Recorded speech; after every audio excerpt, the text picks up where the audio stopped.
I believe that the evidence that we're going to find, the statements that we're getting from other people, is going to show that what you're telling us is not the truth, that you in fact did go over to house and assault her tonight. I hope that you're not the type of person that goes out here and sits and thinks up horrible, deviant, terrible things to do to people, that preys on innocent people out here and just tries to torture them and do terrible things to them. I would rather think that you're the person that made a simple mistake tonight and just did something that was totally out of character and would not normally do. Hi, Crime Junkies. Even though I don't sound like it, I am your host, Ashley Flowers. And I'm Brit. And even though I'm sick, I could not let that stop me today from telling this story because it is an urgent warning for the people of Elizabethtown, Kentucky. There is a man living among you who committed one of the most violent, heinous crimes on a neighbor that he barely even knew for a reason no one knows. And with her grandchild in the other room, he brutalized her and then went home to make supper and watch TV like nothing happened. And the only reason police knew where to go looking for him and the mountain of evidence that proved he committed this crime is because the victim wrote his name in her own blood and somehow managed to survive so she could warn others about this church-going father who masqueraded as a good man. This story is going to be hard to hear, but no one else is talking about it, so I want to warn you. Because some in the community have long wondered whether this survivor is the only victim of Ernest Pine.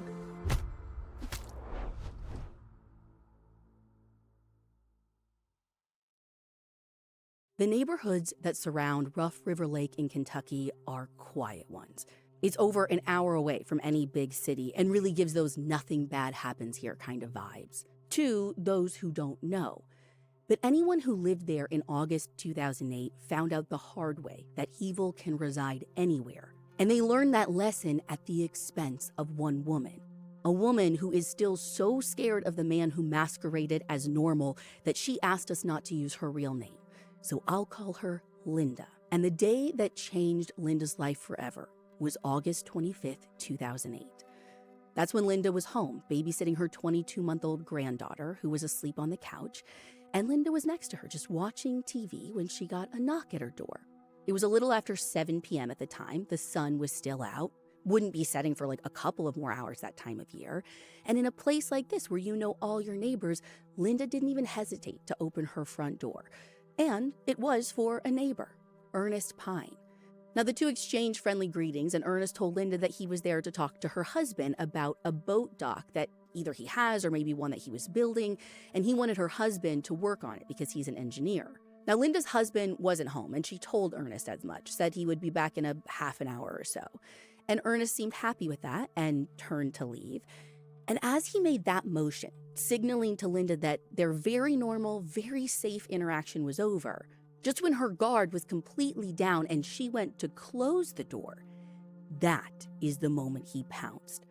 Ernest shoved the door open and forced his way inside. And before she can even process what is happening, Linda feels the butt of a gun against her head and she hears Ernest in her ear. He says, "Turn around. You are going to die." Every nerve ending is on fire, and she believes him. Even before he pulls out the 6-inch hunting knife and zip ties, which, by the way, he had to have brought with him. This was planned. And in that moment, she knows that this isn't a situation where she can just appease him, give him what he wants and he'll leave. Mm-hmm. What he wants is to kill her. And so she fights. He's trying to get her to put her hands behind her back and to tie them with the zip ties, but she won't let him. So he hits her with the gun 3 times, but Linda keeps fighting. And for a moment, she pulls her arms free and she reaches for the side door that leads to the garage, hoping that she can get her German Shepherd that is in there. But right as she is about to open it, Ernest grabs her again. He pulls her back, and this is when he's able to tie her arms. And he tells her that if she tries that again, he will not just kill her, he will also kill her granddaughter too. Now, Linda knows that that little girl could wake up any second, so she makes a request. She asks Ernest to move her to the small laundry utility space that they have just off the kitchen so that whatever is about to happen to her won't be witnessed by her granddaughter if she does wake up. And Ernest complies. He drags her to that room, and she hears the lock click behind them. Now, Linda is still not giving up in that moment. She manages to pull her arms out of the zip ties, but Ernest is bigger than her. He overpowers her. He cuts off all of her clothes, and for the next 15 minutes that feel like a lifetime to her, Ernest sexually assaults her with objects that he finds nearby while Linda tries to fight him off. Now, at one point, Linda's able to push him to the ground, and that's when he starts cutting her with his knife. And he tells her that she is not getting out of this room. She has to die because she knows who he is. And that's when he pulls out his gun and aims it right at her head. And she hears it go off, but somehow, by some miracle, the round just zips past her head and hits the wall. So he fires again, but this time it's just the click of the trigger she hears. No shot. The gun jammed. But in that half second that Linda thought she'd been saved, that's when Ernest grabs Linda by the head and slices her throat ear to ear. When Ernest lets her go, her body just falls limp onto this pile of towels. And even though at that moment she is sure she's going to die, she still won't give up. She is pressing the towels against her neck, trying to use them to stop the bleeding as best she can. And she uses every ounce of energy she has, every ounce of willpower that she has left to hold on as long as possible and to hold as still as possible because she's trying to convince Ernest she's dead. Now it's quiet, so she can hear him unlock the door, leave the room, but then he comes back and he just stands over her. And all of a sudden, Linda feels this searing pain because he's stabbing her. And he does this over and over again, leaves, comes back and stabs her, leaves, comes back and stabs her. And all the while, somehow she is managing to play dead. Finally, she hears a new sound. Ernest is running the sink in the utility room. Now, he thinks she is dead on the floor, and he is washing his knife and washing his hands above her before leaving the room one last time. Then she hears the front door open and close. And even then, she cannot bring herself to move. He could come back, and if he does, if he stabs her one more time, that might really be it for her. So for another 10 long minutes, Linda just lies there bleeding on this heap of towels, wondering if her utility room is going to be the last thing she ever sees.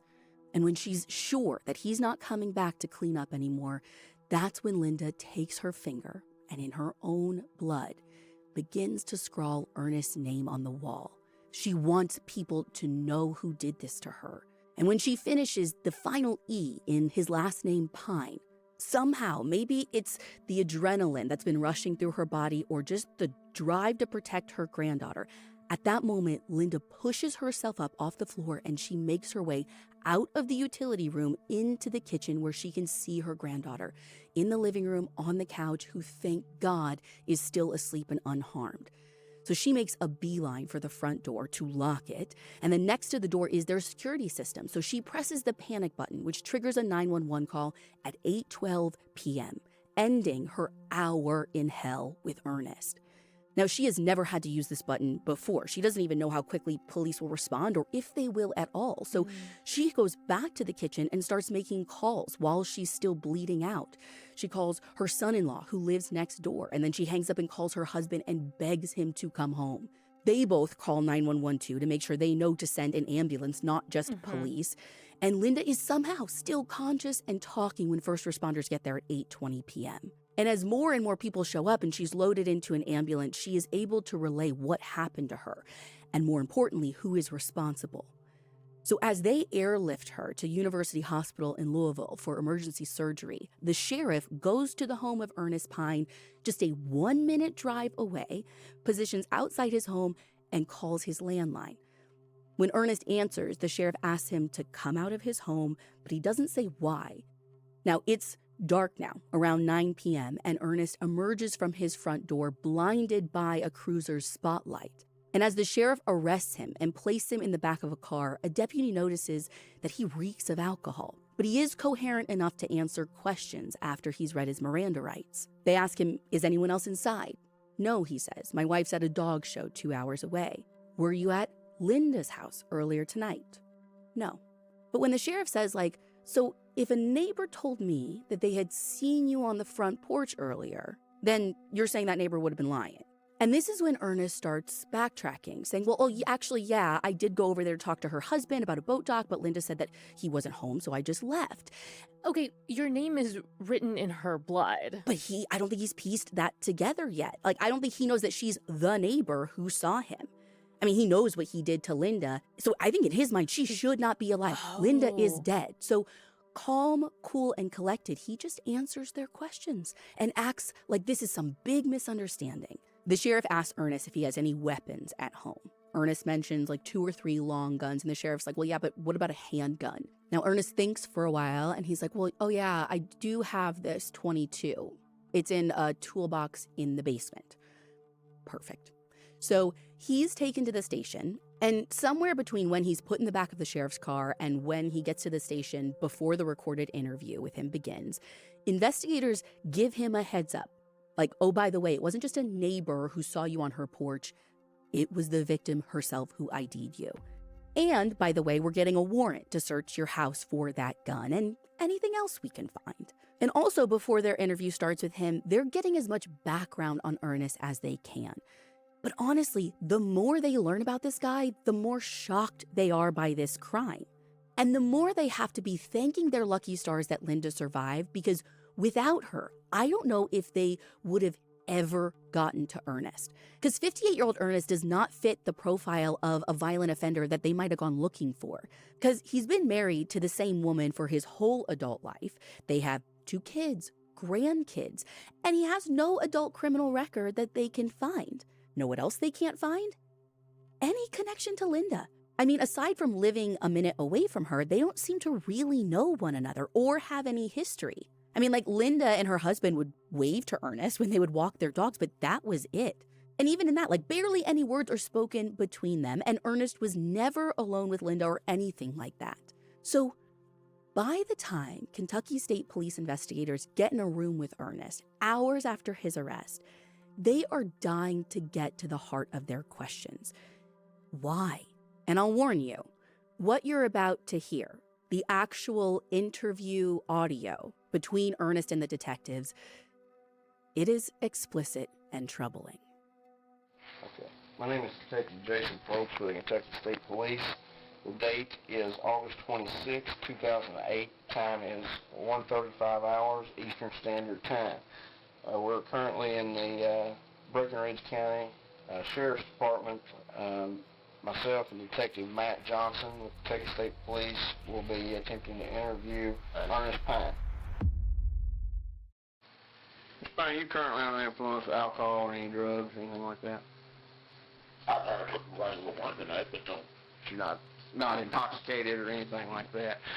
We'd like to talk to you about incidents that happened tonight and why you're here. Would you be willing to talk to us about that? I'm not real sure what the incident is. Okay. Do you have any idea why you're in here? Apparently my neighbor was assaulted and said it was me. Uh-huh. And that's all I know. Okay. I've been in the back of the car ever since then. All right. Who was this neighbor who said this? She's across the street down 2 houses. Okay. And how did you learn that she said that you were assaulted her? When the sheriff called me on the phone and said, come over to your house.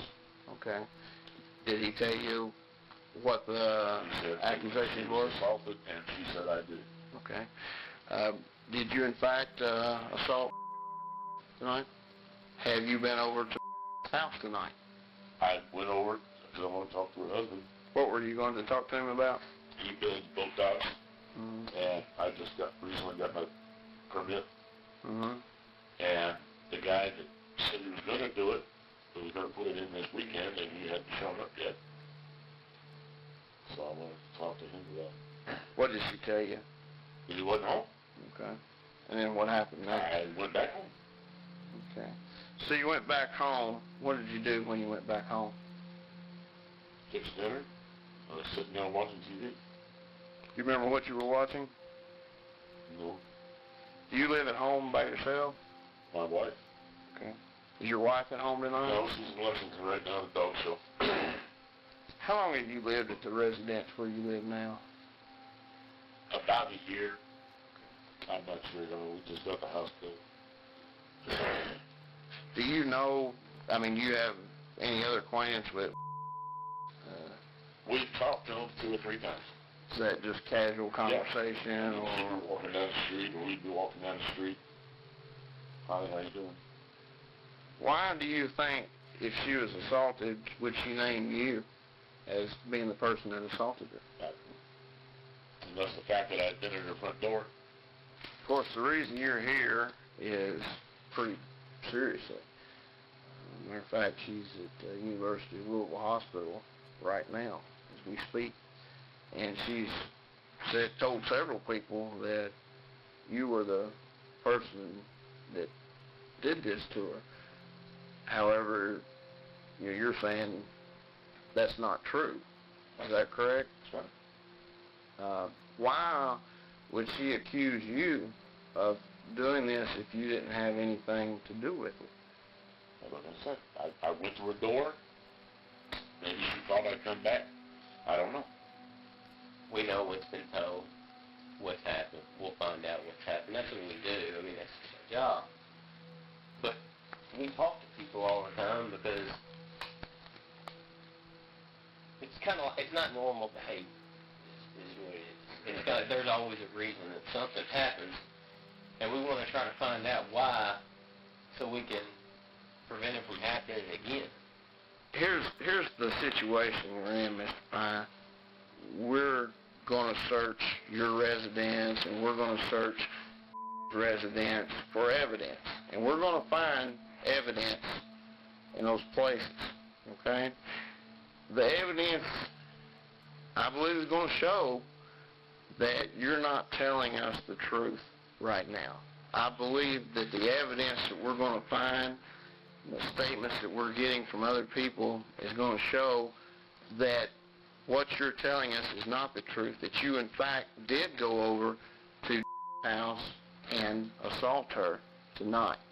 I hope that you're not the type of person that goes out here and sits and thinks up horrible, deviant, terrible things to do to people, that preys on innocent people out here and just tries to torture them and do terrible things to them. I would rather think that you're the person that made a simple mistake tonight and just did something that was totally out of character and would not normally do. But the evidence is going to show that you were there and that you had something to do with this. And I need to know from you which type of person you are. If you're that evil type of person that I'm thinking about on this end, or if you just made a mistake tonight and did something that was totally out of character that would never happen again. That's it, was at the front door. So I don't think the evidence is in the front much. Okay? When we go in there and we find evidence in your home, on your person, in your house that shows that you're not telling us the truth, how do you think a prosecutor and a judge is going to view that? Are they going to say, this is the type of person that made a mistake? Or they're going to say, this is the type of person that stood up and straight up lied to those detectives when he knew good and well that there was evidence that showed he had done something like this? What do you think a prosecutor is going to think? What do you think a jury is going to think about something like that? If you had a bunch of evidence, I guess they'd have to say I did. So if we laid out a bunch of evidence here for you, then that might change your view on it? Is that what you're telling us? I don't know what evidence you can have. Mr. Pine, here's the situation, right? We're talking with you here because this is what we do, okay? There's not a particular reason why we have to be talking to you now. This is your opportunity to help yourself. The good thing here is that she hasn't died, okay? I'll tell you this too. If she was sexually assaulted, you ought to take me to a hospital and have a blood test taken. Okay. Because if I don't take a pill, there ain't nothing going to happen. Okay. So if I don't have some of the Levitra in me, then there wouldn't have been a sexual assault in the first place. Did I say you stuck your penis inside of her? Okay, well, what's a sexual assault? Well, any type of assault that involves her, any type of assault that involves her sexually, that involves her vagina, Okay. her anus. To me, a sexual assault would be a rape. Okay. Well, then say you didn't sexually assault her. Well, but you Okay. said it was a sexual Well, that's what she's saying. Well, that's because we have a misunderstanding. All we've got is what she's saying, okay? Maybe you tell us something a little different than that. Well, it's my word against hers. Not exactly. Okay. Because, I mean, there's going to be evidence that's going to corroborate what she said. If she's saying it was a sexual assault, what was the sexual assault? Well, she's saying that you stuck some things up in her vagina and her anus. Some foreign objects. That may not be sexual assault. I mean, we could very well, if that wasn't for sexual gratification, might not be sexual assault. But what we're saying is this is what she's telling us, okay? We're here to talk to you and get your side of the story. You're telling us my side of the story. That's what you're saying, though. But, Mr. Mr. Pine, Pine, you don't understand that 95% of your communication that your body gives off is nonverbal. Okay? We've been doing this enough. I know you're very nervous. and you've been trained probably in the military about talking about things like that. But the I thing, played trombone and armed band. okay. So, no, I I'm no different than you are, okay? Yeah, God forbid one day I can end up sitting in that same chair that you're in, okay? Does that make me a bad person?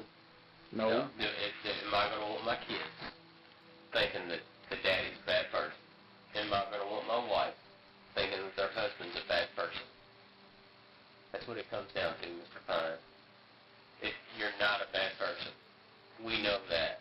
But right now, all that we have is to take her side of the story. And that's putting you as a terrible person, and that's all these people are going to hear. He's saying, wasn't me. Didn't do it. Got no alibi. No evidence. Prove it. And then only when you prove it, and I'm backed into a corner, and I've got no other options, then I'll say I did it. If you're an outside person, you see somebody do that, what are you going to think? You're going to think, that man is not sorry, that man's going to do it again, and the only reason he finally fessed up to it was because he knew he had no other option.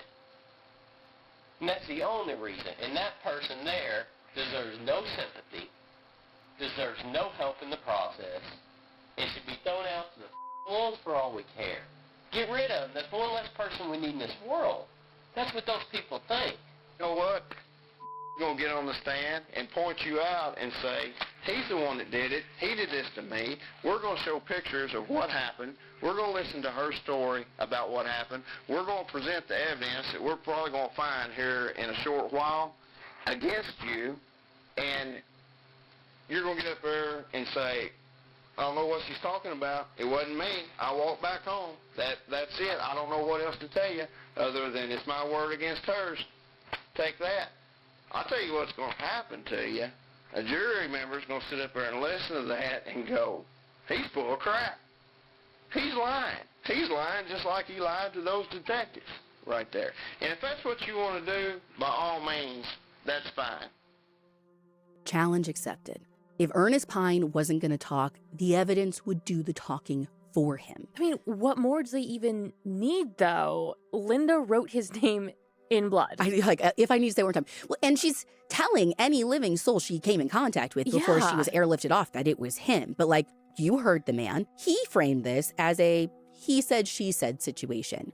And we unfortunately live in a world that requires a hell of a lot more than the word of a woman. So buckle up. Let's go get that irrefutable proof that no one can argue with, starting with Ernest's own body. By the time their interview with him ended, they had a warrant to search him and collect his DNA. And while he sat in that room talking to them, he had this cut on his thumb and scratches on his lower back and blood on his watch and more smeared on one of his shoes, the shoes he is wearing. And back at Ernest's house, they find that .22 caliber handgun that he told them was in the toolbox in the basement. There's still blood on that, and it is jammed just like Linda said. It turns out that it jammed because Ernest loaded it with the wrong ammo. But the ammo that they found matched the .22 caliber round still lodged in Linda's utility room wall. Ernest also had multiple hunting knives in his place, one of which had human blood still on it. And there were sandals with blood still on them too that matched a tread of a bloody footprint found at the crime scene. And not just like in her house in general, at the entrance of the utility room where Linda was attacked. They collected zip ties that matched what Linda described in her account, along with green rope tied into a noose, and even more smudges of blood around his house. In her home, they also took into evidence the multiple items that were used to sexually assault her. And make no mistake, Ernest can sell his bullshit story all he wants that if he didn't use his penis, like, does that really count as assault? Yes. Absolutely. And the detectives might have been trying to play along to get him to confess, but they agreed too, because anyone who hears what he did with those objects knows what a sick and twisted monster Ernest actually is. And the fact that he couldn't use his limp doesn't change a thing for me. Now, Linda had to undergo an almost 19-hour surgery where she needed about 17 pints of blood for a blood transfusion and hundreds of stitches. Her husband told us that doctors said the knife missed her vital organs by millimeters. And I tell you all of this, Linda's stories, the details of it, not to be overly graphic for entertainment or shock value. We asked Linda's permission to go into detail, and she allowed it because she and we want you to know exactly who Ernest Pine is. She and her family want you to really understand what he is capable of and what kind of threat that he could be to other women out there. Because at Ernest's indictment hearing in 2008, the one where he gets slapped with 7 charges, Linda's family learns for the first time that she may not have been his first victim. Now, Linda and her husband, they didn't go to that. She was still recovering. So her husband's dad went in their place. And so he was the one who first felt this big mix of emotions. Thrilled as he came in that this man would be facing real charges.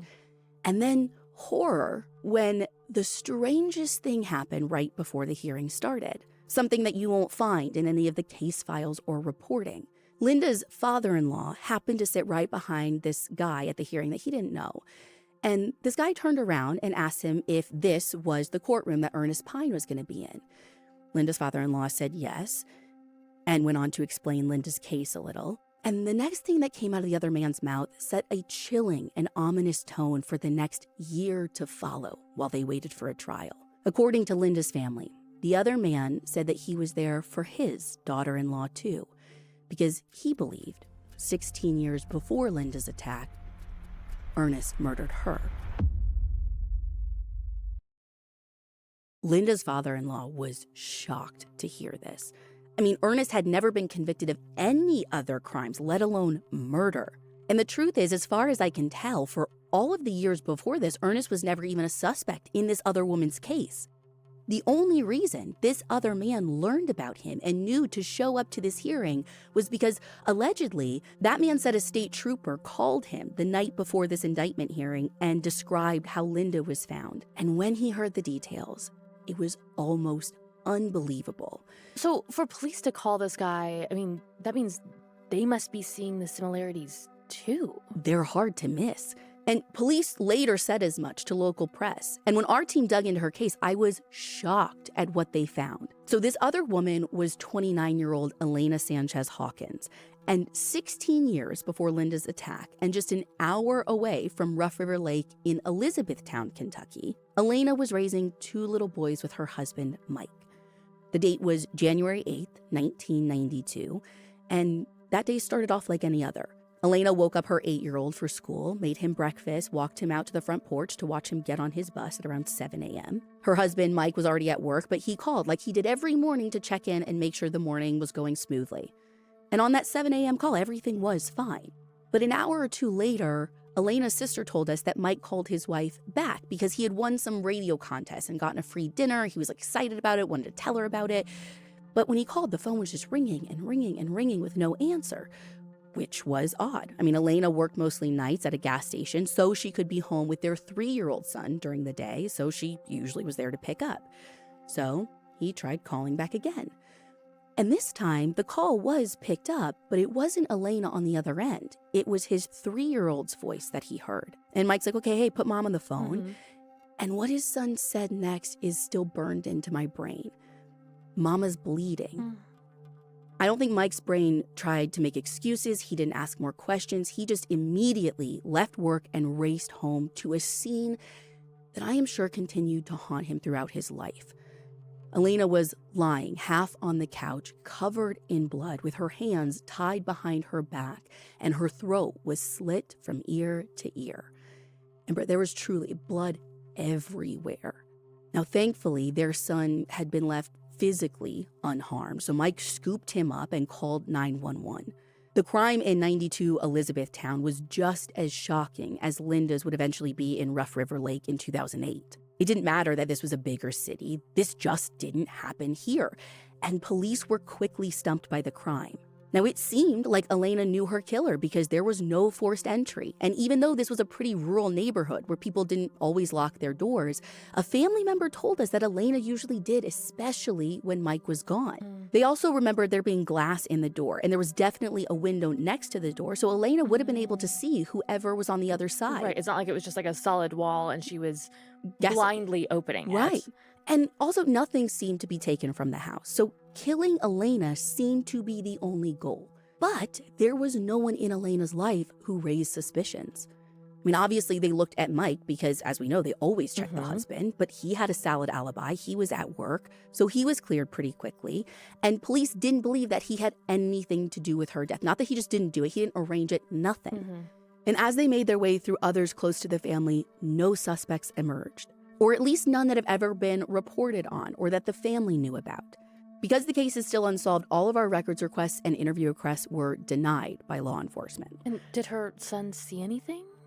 Mike's brother told us that at some point in the morning, the son had pulled up a chair in the kitchen to get a snack out of the fridge or like off the counter or something. And in that moment, the little boy remembered seeing a man in the house. Now, we weren't able to talk to Elena's younger son, so exactly what he saw the man doing, if he even remembers, is unclear, but it must have been something that spooked him because one of Mike's brothers told us that eventually he went into a bedroom and hid inside a toy box. But you'd think if it was someone that the family knew, even at 3, he might have been able to like recognize them or remember who they were. Yeah, I mean, like my daughter is just coming out of the 3 stage. I think she could, but like also our brains are capable of shielding a lot to like protect us from trauma. So who knows at that young of an age?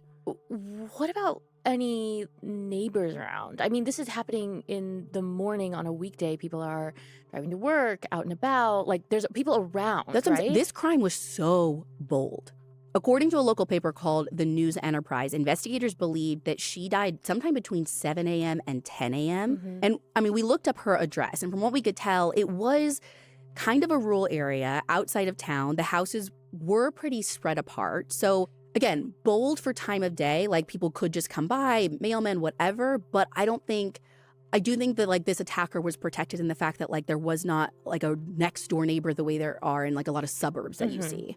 But even though the neighbors were spread apart, like police talked to as many people as they could. They even set up a roadblock to question anyone who drove past Elena's house in the morning on their way to work. And from all of that, they did find someone who came forward saying that they saw a black Nissan Datsun pickup truck parked in Elena's driveway.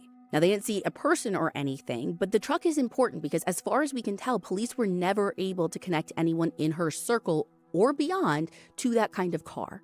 So eventually, it was considered that this could be everyone's nightmare scenario. Just this random, roaming psychopath who targeted Elena for who knows what reason. Was it just that day that he saw her? Had he been watching her? Now, a few of her loved ones told us that in the weeks leading up to her murder, Elena did mention this weird guy that was watching her during her night shifts at the gas station she worked at nearby. During her shifts, Elena sat in one of those like glass boxes in the middle. People could like drive up to her if they wanted to buy something. And this weird guy would drive by, but he would never talk to her or anything like that. He would just stare at her. Now, everyone we talked to said Elena wasn't somebody who got scared easily and she could stand up for herself. But this guy freaked her out. Enough that even though the door to her box was locked, she would call Mike and his brothers and ask them to come down when this guy showed up. But every single time they got to the gas station, the guy was gone. Now, as far as everyone remembers now, Elena never described this guy or what he was driving, and it doesn't seem like police were ever able to track this guy down either.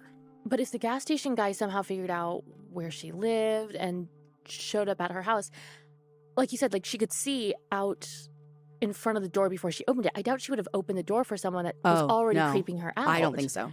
So circling this back to Linda, what are all the similarities and what, like, if anything, is different in these two situations? Okay, so first of all, everyone we talked to who has seen both Elena and Linda told us that they looked a lot alike.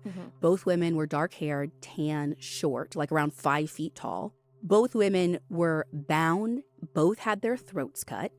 Now, as far as we know, Elena wasn't tied using zip ties. One of Mike's brothers remembers that it was a cord from the blinds. So her attacker seems a little less prepared than Ernest was with Linda 16 years later. And I can't tell you if the same type of weapon was used because just like Ernest took the knife with him, Elena's attacker did the same thing.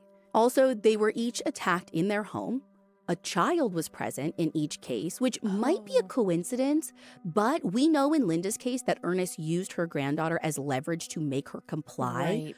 Could Elena's killer have done the same thing? Like, I wonder if a child in the home was something they were looking for rather than just like... Right, like knowing they could use that kind of against their victim. Rather than just like something that happened to be there, right?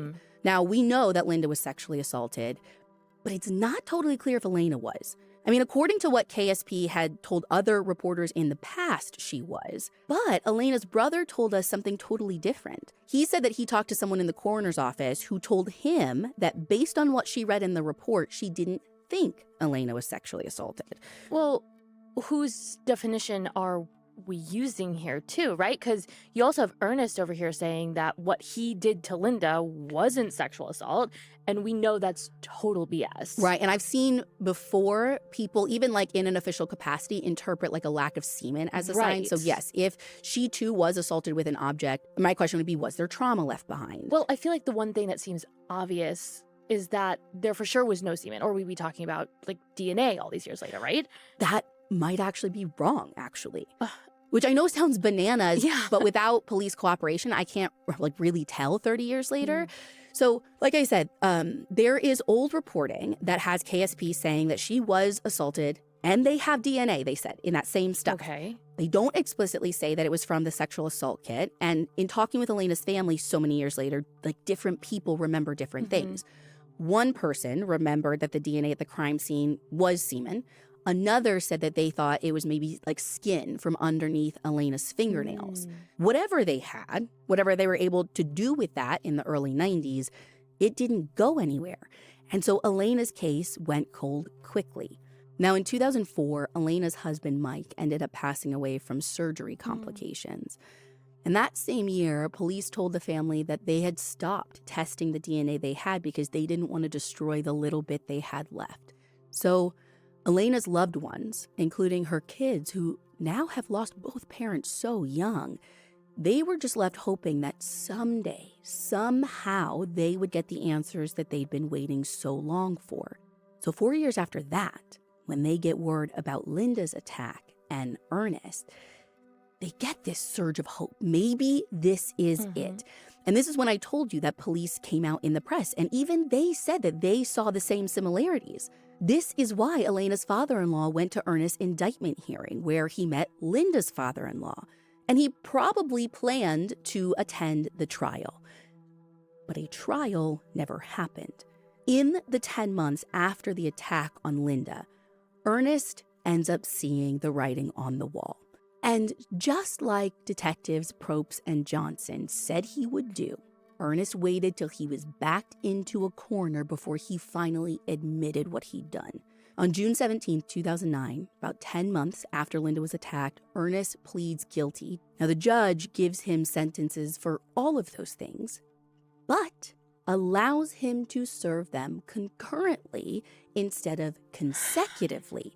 So that means he isn't stacking time for each count back to back. He gets to serve one term, the longest one, 20 years. You know, it never ceases to amaze me how you get a lighter sentence for attempted murder, like just trying to murder someone. Because you, didn't do it right?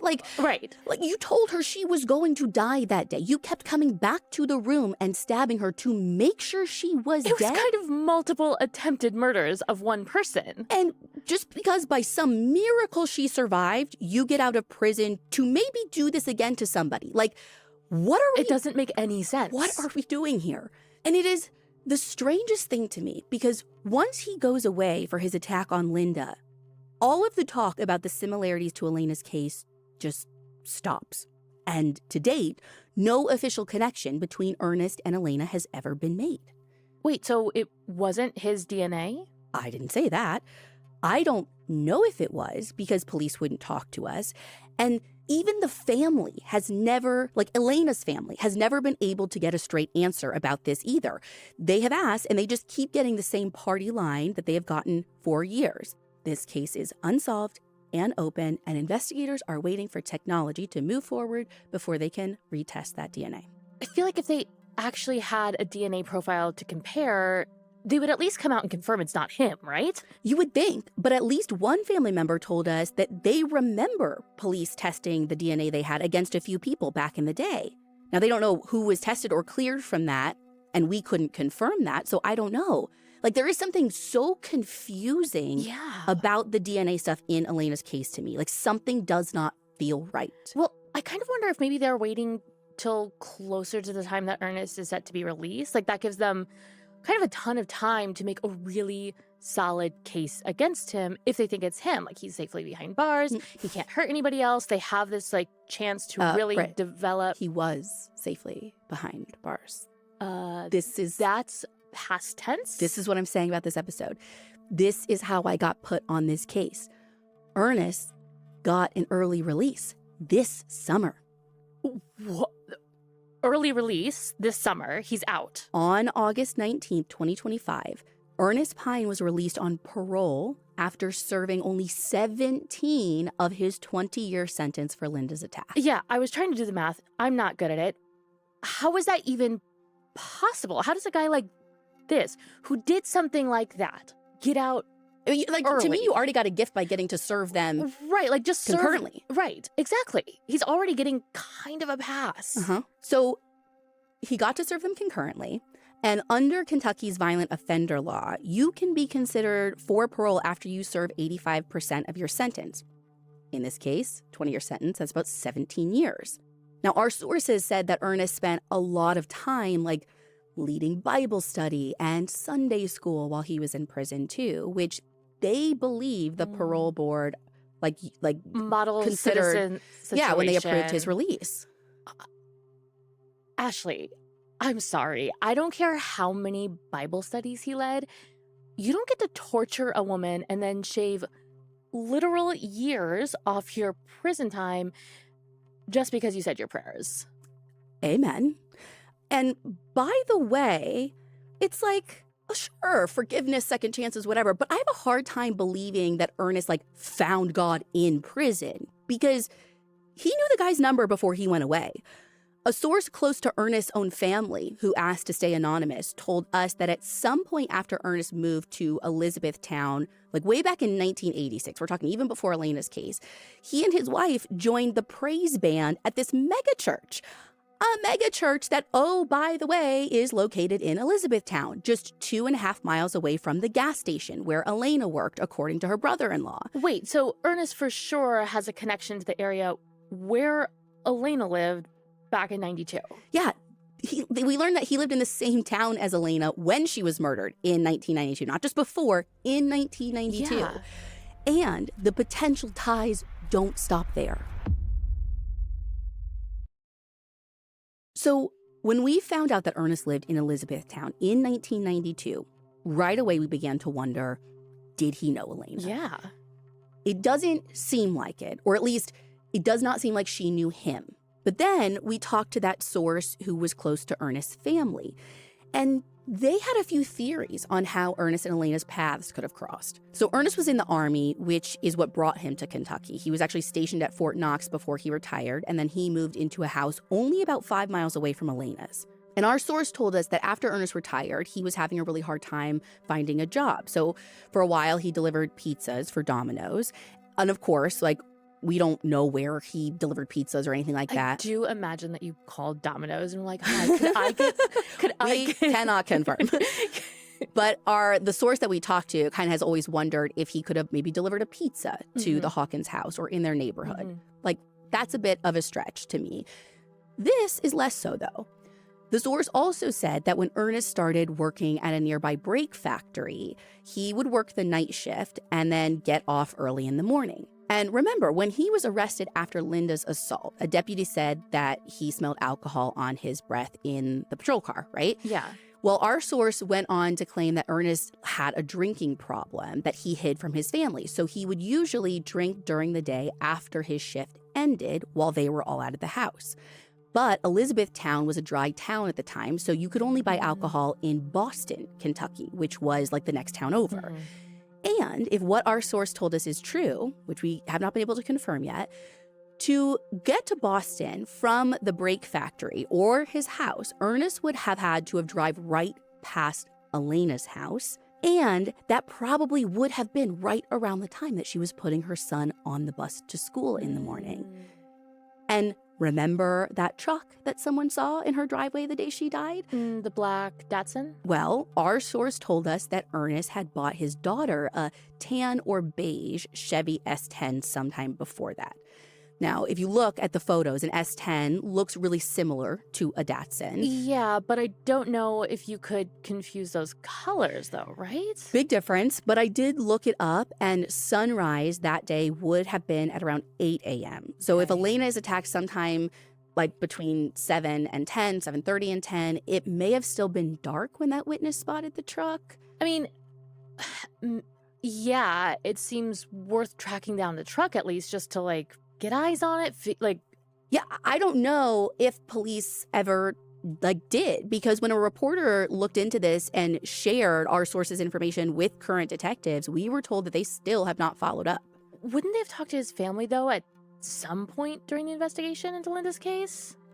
They tried. So in our records request, there was one audio file from when detectives went to the home of Ernest's daughter and her husband. They didn't want to talk then. And they basically direct police to Ernest's lawyer, some guy named Roger and his associates, because it sounds like when they tried to answer questions before, people in their family were not happy with them. Take a listen. I guess this is your all's house here? Yeah. Okay. What we want to do, is that right? And Ernest is your dad? Yes. Okay. All right. What we want to do is sit down and talk to you and your mom for a little while. We'd absolutely, if Roger or if y'all have an attorney representing you all. We can do that. It basically was, what I told you the other morning and everything as you were coming in, and hopefully we were wanting to be able to talk to you and maybe answer a few more of your questions and just find out basically we just don't know why this has really happened, and that's what we're trying to find out. We don't have a clue why. We know the who, what, when, where. We just don't know why. Right. We just basically just wanted to find out, if your dad had any mental issues in the past, or is on any medications, or has a history of alcoholism, or has been abusive in the past, or anything like just small stuff like that with your family. Just basically you and your mom questions you could answer. And that's really about all it was. Okay. Well, since I have basically gotten my head decapitated from my family over this, so, let me just get back in contact with them and then I guess call you all back and let you know. As far as I can tell, Ernest's daughter did not call them back. And actually, out of all of our attempts to reach his children or ex-wife or him directly so he could respond to allegations, this was the only response we got, a voicemail. Yes, I'm calling on behalf of the letter you sent to Ernie Pine. Your information is inaccurate. He is not interested in speaking with either of you on anything, and please stop harassing him. Thank you. Who was that? We don't know. She didn't say.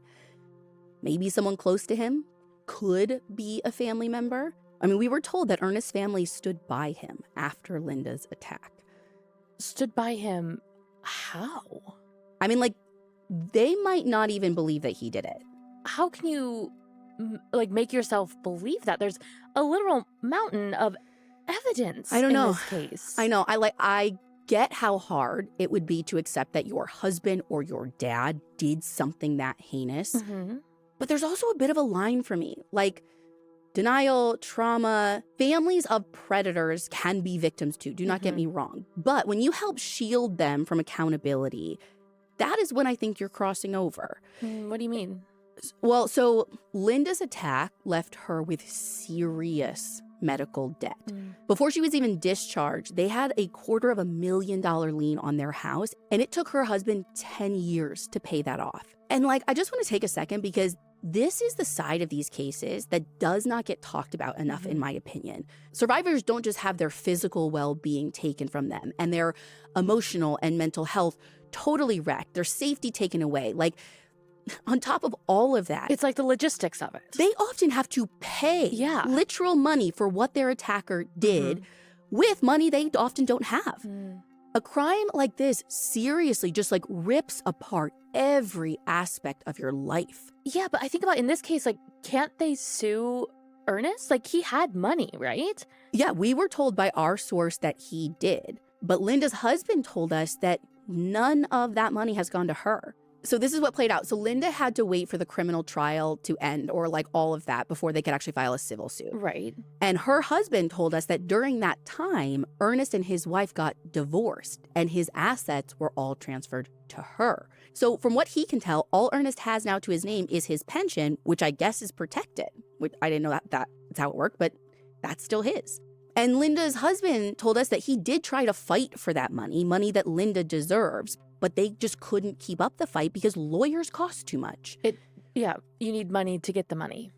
Yeah, now on the one hand, what I'll say is in any other scenario like this, where say the wife and family are blindsided, it would be the wife's whole life savings up in smoke too. And I'm not saying the perp's family has to be left destitute if they did not know anything or did not participate. But neither should Linda. Right. Like you said earlier, there are lots of victims in this case. Yeah, and I haven't seen anything in the source material to suggest that they got a dime to help. So it feels to me like everyone on Ernest's side chose to support Ernest and protect themselves. And as cruel as the financial burden has been on Linda and her family, the emotional toll is seriously just as real. Linda lives with physical and emotional challenges from the trauma, like I said. She is now back in therapy because Ernest has been released, and it has brought all of this back up for her. I mean, ever since that night, 2008, Linda has never been left alone. She is always with her husband or a trusted friend or family member. And her husband has faced his own challenges too. He had a stroke in 2013, and his doctors told him that all of this stress and worry that he carries could have been a factor. But you know what? He told us that he loves Linda. They have been married for 47 years now, and he would do anything to protect her and their family. When Linda's husband went to one of Ernest's hearings after his parole, he said that in his opinion, Ernest didn't even show any remorse, even after all these years. And he has never made any kind of formal apology to Linda or her family. One of those hearings was about a no contact stay away order, which meant that Ernest couldn't be anywhere near Linda or her granddaughter for 10 years. But Linda's husband told us that when the judge asked him if he understood that, he didn't even answer. So the judge had to ask him again, do you understand that? And he says, yeah, I get it. Which to Linda's family felt like he was not taking it seriously. And so now, that neighbor who left Linda for dead lives just about an hour away from her. Even though he is 75 years old now, we know what he's capable of. And there is so much anger and fear that you can feel from everyone who has been affected by this case. And Elena's family lives with that same anger and fear because her killer, whoever he is is still out there somewhere. Elena didn't get the chance to name her killer. And her family told us the little that's out there about her doesn't even begin to paint a picture of who she was. So I do want to share a few of their memories. They said Elena never met a stranger, like she loved people and she loved to sing. She was her son's best friend and the sister everyone wishes they had. And girl was 4'11", but she may as well have been like 8 feet tall. Like nothing scared her. She never backed down from a fight to protect the people she loved.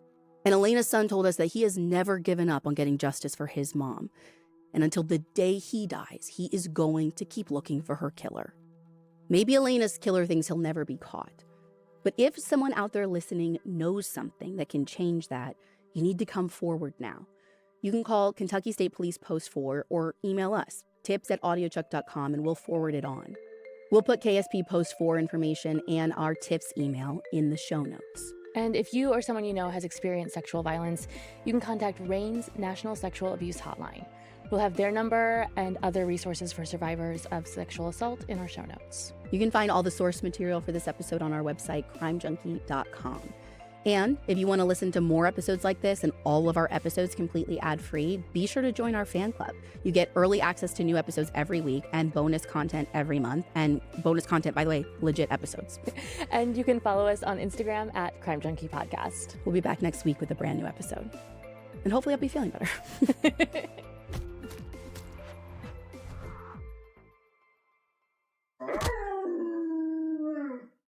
Human beings are strange creatures. They kill for the most ridiculous reasons you could ever imagine. Sometimes it is for money, sometimes it is for spite, and sometimes, just sometimes, it is because their own fractured ego cannot handle the reality of being alone. My. You look at a case like this, and you have to ask yourself, what exactly is happening behind those closed doors at night? Because I tell you, you have no idea what goes on inside a home once the sun goes down and the shadows stretch across the floor. You think you know someone. You think you see the person they want you to see. But underneath that veneer, there's often a monster waiting for the right moment to strike. You have to be kidding me if you think a person is ever just one thing. Take the victim, Bernie James, a man who served his country in Vietnam, a man who dedicated his life to saving others as a firefighter and a paramedic. He was a protector by nature. A man who lost his first wife to an aneurysm and was left to raise 3 small children on his own. He was a good man. He was a man who looked for the best in people, even when that best was buried under layers of deception. When he met Patricia, he did not see the deep, jagged scar that she carried across her face. The scar that defined her internal landscape of insecurity and perceived ugliness. He saw a soul. He saw a partner. He saw a mother for his children. He was blinded by his own goodness, a trait that ultimately made him the perfect target for a predator. Bernie was a man who wanted a family, and he was willing to ignore the red flags to get it. That is the tragedy of it all. He was looking for stability in a world that had been chaotic since his return from the service. Meanwhile, Patricia was weaving a web. She was a woman who lived in a hall of mirrors, constructing entire identities. Demi, the flight attendant named TJ, just to manipulate the people around her. She was a master of the long con, using her children as props to scam churches and playing the victim to elicit sympathy from men like Timothy Ott. She was not just a wife. She was a parasite who fed on the emotions and the resources of those foolish enough to trust her. When Bernie finally realized the truth, when he tried to reclaim his life and move toward a divorce, he signed his own death warrant. Patricia could not handle the rejection. It would have been her 3rd divorce, and her ego could not sustain another blow to her self-image. She had him take out a life insurance policy, naming her as the sole beneficiary, and then she went to work. She did not kill him herself. She used a tool. She found Tim Ott, a man she had manipulated into believing she was an abused woman, and she played him like a piano. They discussed poisoning him with apple seeds and Valium. They discussed shooting him, and when those failed, They settled on the most intimate and brutal method imaginable. The crime scene was a mess of contradictions. A wallet rifled through, but not stolen. A vehicle staged with oil cans that were entirely unnecessary. And a woman who claimed to be a grieving wife while actively constructing an elaborate fiction about a mysterious black male assailant. It was sloppy and it was cold. When we walked into that house, we knew something was wrong. You do not just find a man in his own driveway, dead from blunt force trauma and strangulation, without a story behind it. And the story she gave us, the story of the stranger, the grocery store trip, the confusion, it was a house of cards that collapsed the moment we started asking the right questions.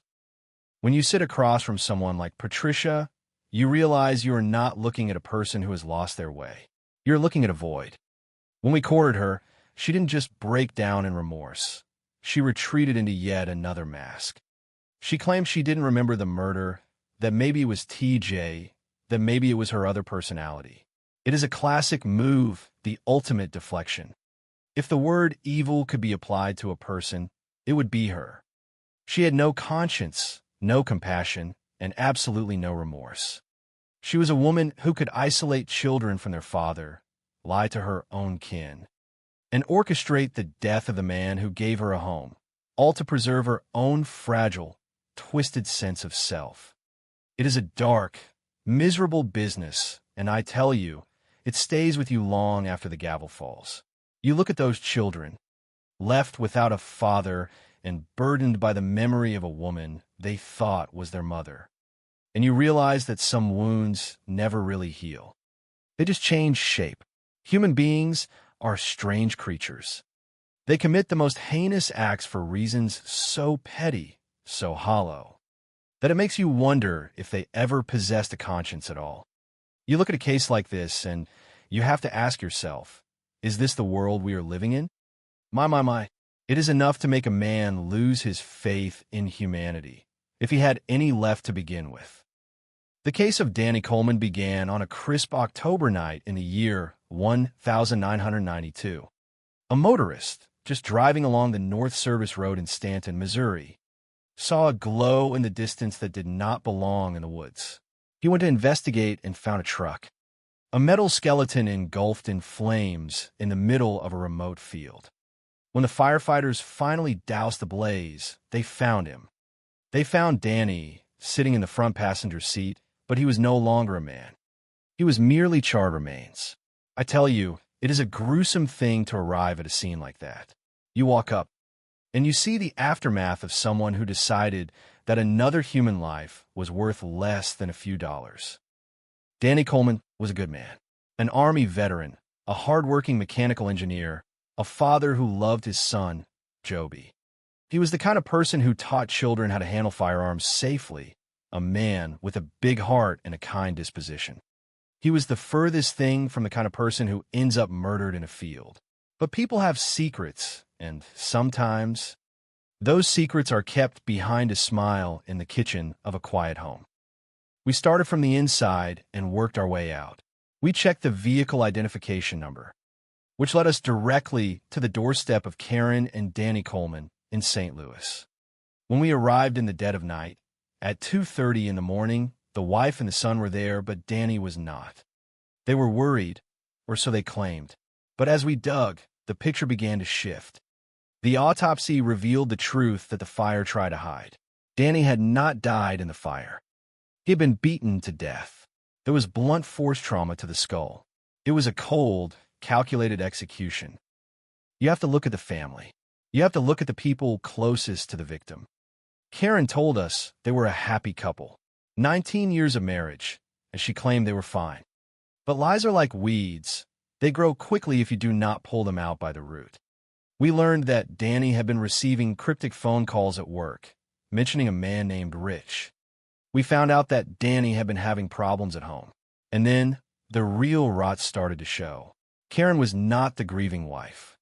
She was a woman living a double life, deep into drugs, methamphetamines, and multiple affairs. She was not the person Danny thought he married. She was a ghost wearing her face. The investigation stalled. Years passed. The trail went cold. But in the world of homicide, nothing stays buried forever. In the year 1999, a deathbed confession from a man named Larry Nolan in a state penitentiary opened the floodgates. Nolan, a convicted robber, had hepatitis and knew he was dying. He sang like a bird. He confessed that he had been in love with Karen. He confessed that she had seduced him during prison visits and asked him for a favor. She wanted Danny dead for the insurance money, $50,000. She promised Nolan $15,000 and a life together if he got rid of her husband. You have to be kidding me. She was selling her husband's life like a used car. Nolan reached out to his friend, James Cornhart, a local firefighter. They orchestrated a hit. They planned a shooting, though the blunt force trauma was the final blow. They hired others, including a man named Steve Mueller and a mystery man known only as Dozer. They lured Danny to a vacant house under the guise of discussing Karen's infidelity. They ambushed him. They beat him, they shot him, and they burned him in that field in Stanton. When we finally brought the hammer down in December of 2008, arresting Cornhart and later Karen, the evidence was ironclad. We had fingerprint from a cellophane wrapper on a matchbook at the scene, sitting in an evidence locker for 16 years. We had recorded jailhouse calls where Cornhart talked about disposing of the silencer. When we finally got to Mueller, he cracked. He admitted he was the one who fired the shots. He laid it all out. The trial in June of 2010 brought justice, at least as much as a court of law can provide. Cornhart and Mueller were sentenced to life in prison. Karen, who cooperated in the end, received 20 years. I tell you, that was a disappointment. She deserved life just as much as the men who pulled the trigger. She was the architect of this nightmare. She was the one who decided that the man she shared a life with, the father of her child, was nothing more than a payout. Danny Coleman was a good man who got blindsided by the one person he should have been able to trust. He walked into a trap set by his wife. It is a tragedy of the highest order.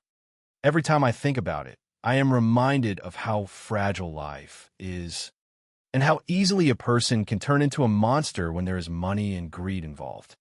It is a sad, dark business, but that is the reality of the work.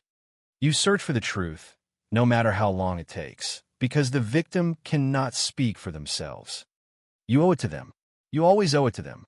Human beings are strange creatures. They kill for reasons so trivial, so incredibly foolish, that you might think you have seen it all. And yet, there is always another level of depravity lurking behind a closed door. My, you think you know someone. You think you understand the person sitting across the dinner table, the one who shares your bed, the one who helps raise your children.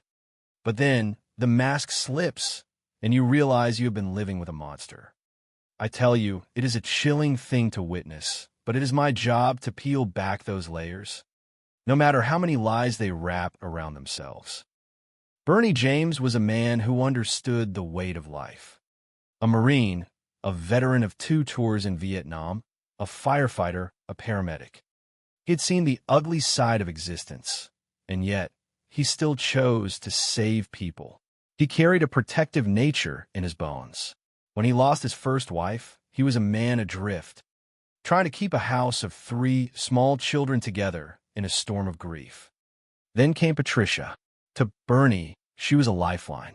She had a deep, visible scar on her face, a physical manifestation of a childhood tumor that left her feeling deformed, unwanted, and isolated.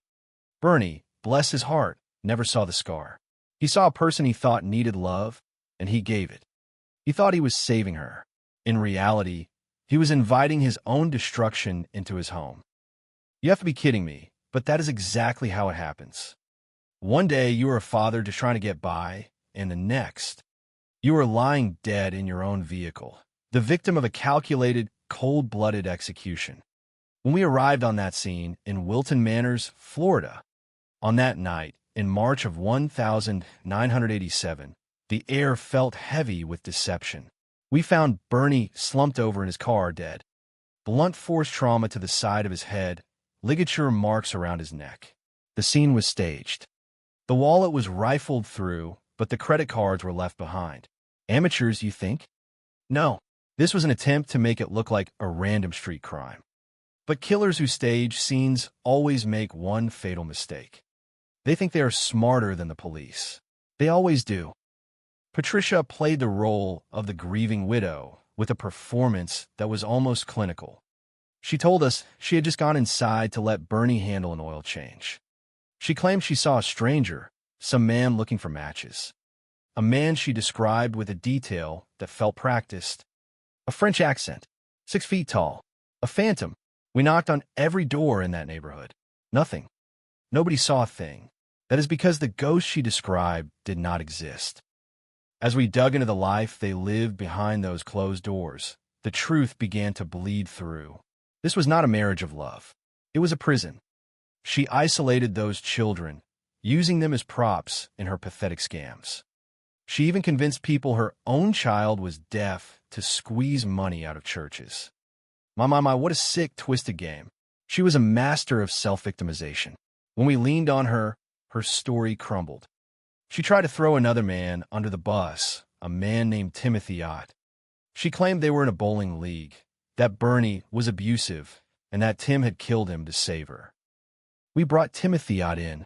He was a soft-spoken, intelligent man who looked at us with genuine confusion. He did not know a Patricia James. He knew a Demi. And he knew a woman named TJ.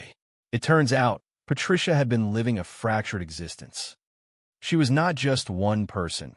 She was a playwright directing her own tragedy, inventing characters to manipulate men into doing her dirty work. She created a persona called TJ, a flight attendant. And then she created Demi to meet Tim face to face. She fed Tim a diet of lies, telling him that Bernie was a child molester and an abuser, poisoning his mind until he was ready to commit murder for her. The brutality of it is hard to fathom. Tim confessed to striking Bernie with a baseball bat and then strangling him with wire when the first attempt failed. They had discussed other ways to kill him, baking Valium into a cake, shooting him. They were just looking for the right time and place. They found it in an apartment, not in the car where she staged the body. When we took our luminol to that apartment, the place lit up like a Christmas tree. Blood everywhere. She played the victim until the very end. Even when caught, she tried to pull the insanity card, claiming she had multiple personalities, that it was TJ who did it, not her.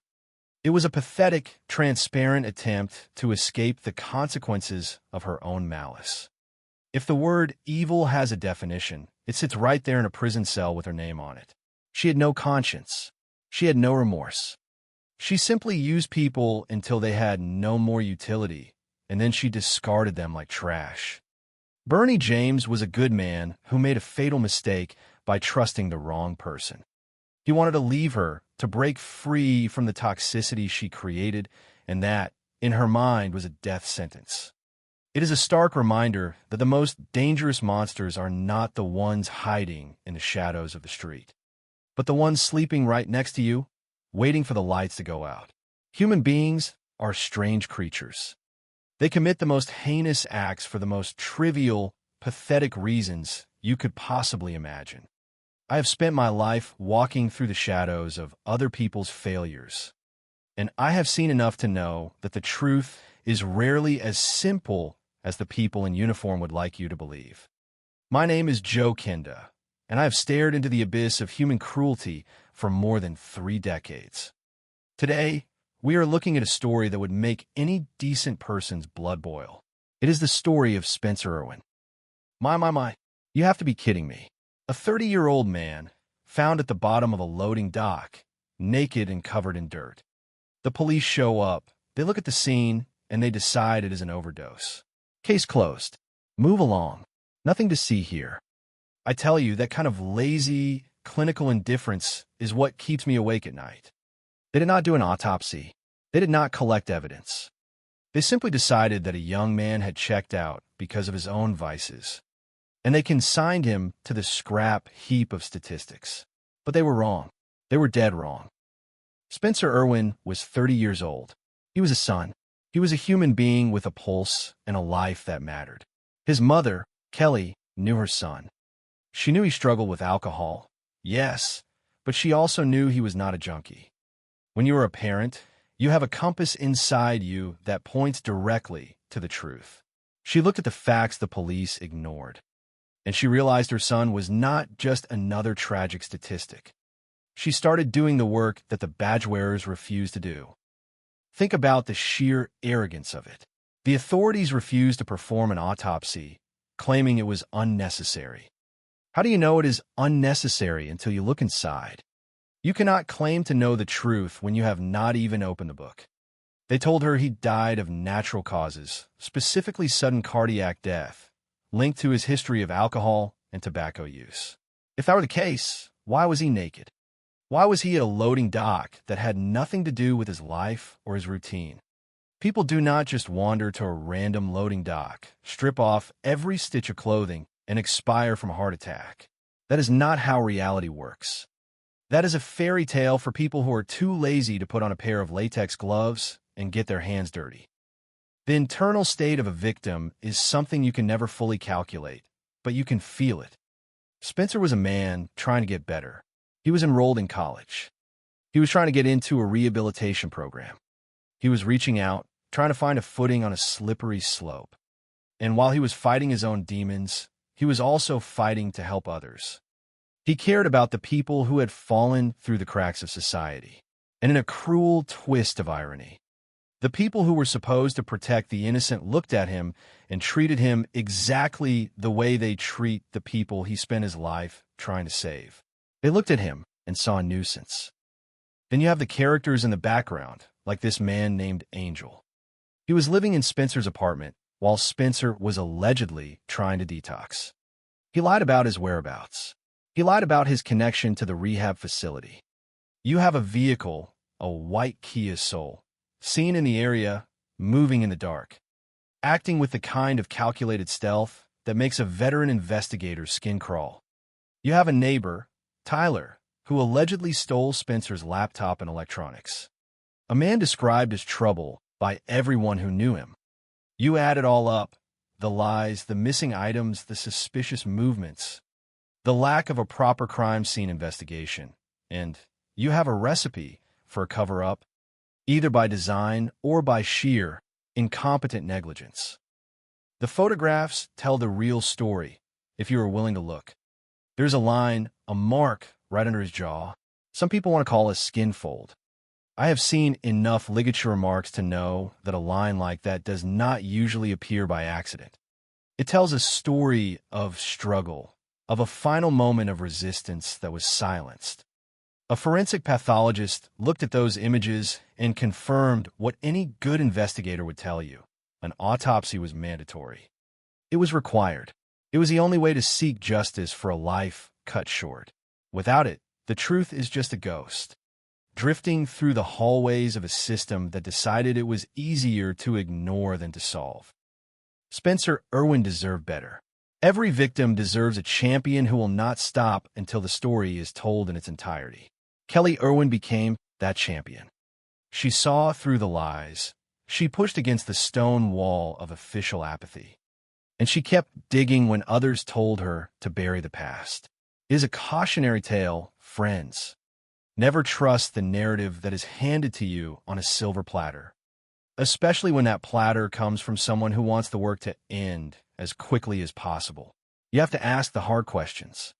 You have to look at the evidence, even when the people in power tell you there is none. Because in my experience, there's always evidence. You just have to be willing to look for it. And you have to care enough to find it. Human beings are strange creatures. They commit the most heinous acts for reasons so absurd, so trivial, that they would defy the imagination of any decent person. I have walked through crime scenes that would turn your stomach, where the stench of betrayal and stupidity hangs thicker than the air in a tomb. You look at these cases and you have to ask yourself, what kind of darkness resides in a man to make him discard a human life like a piece of refuse? My. The case of Christopher Cole Thomas is one that sticks in your craw. It is a story of a young man, a bright kid, a salutatorian, a soul with a future, who wandered into a den of wolves because he was simply looking for a paycheck, looking for a way forward. And these wolves, these so-called friends who led him into the night, they treat the truth like a rubber band, stretching and bending it until it snaps. I tell you, you have to be kidding me if you expect me to believe their shifting tales. Christopher Cole Thomas was 22 years old. He was a young man with a compass pointed toward medicine, a young man who cared for his brother with autism, a young man who was simply trying to navigate the messy transition from youth to manhood. He takes a contract job in Minnesota, a long way from the warmth of Florida, and he meets men like Julian Valles Jr. and Jeremy Carpenter. They're not friends. They're acquaintances at best, fellow travelers on a road to nowhere. When they head south for the holiday, it is not for turkey and family. It is for something much darker. It is for methamphetamine. These men, they think they are playing a game of chess, but they do not even understand how to hold the pieces. They travel to Mount Olive. They meet with Rudolfo de Leon Jr., known as Rudy, and Anthony James Jr., known as TJ. And suddenly the air changes. The atmosphere becomes toxic. The story these men fed to the police is a masterclass in pathetic fiction. They want us to believe that Cole, a man who never showed a shred of mental instability in his life, simply turned into a paranoid ghost, jumped out of a car in the middle of the night in a town he had never even heard of, and vanished. They claim he ran. They claim he panicked. But the truth is a stubborn thing. It does not hide forever. You see, when people lie, they do it because they are afraid. And when they are afraid, they make mistakes. They leave trails.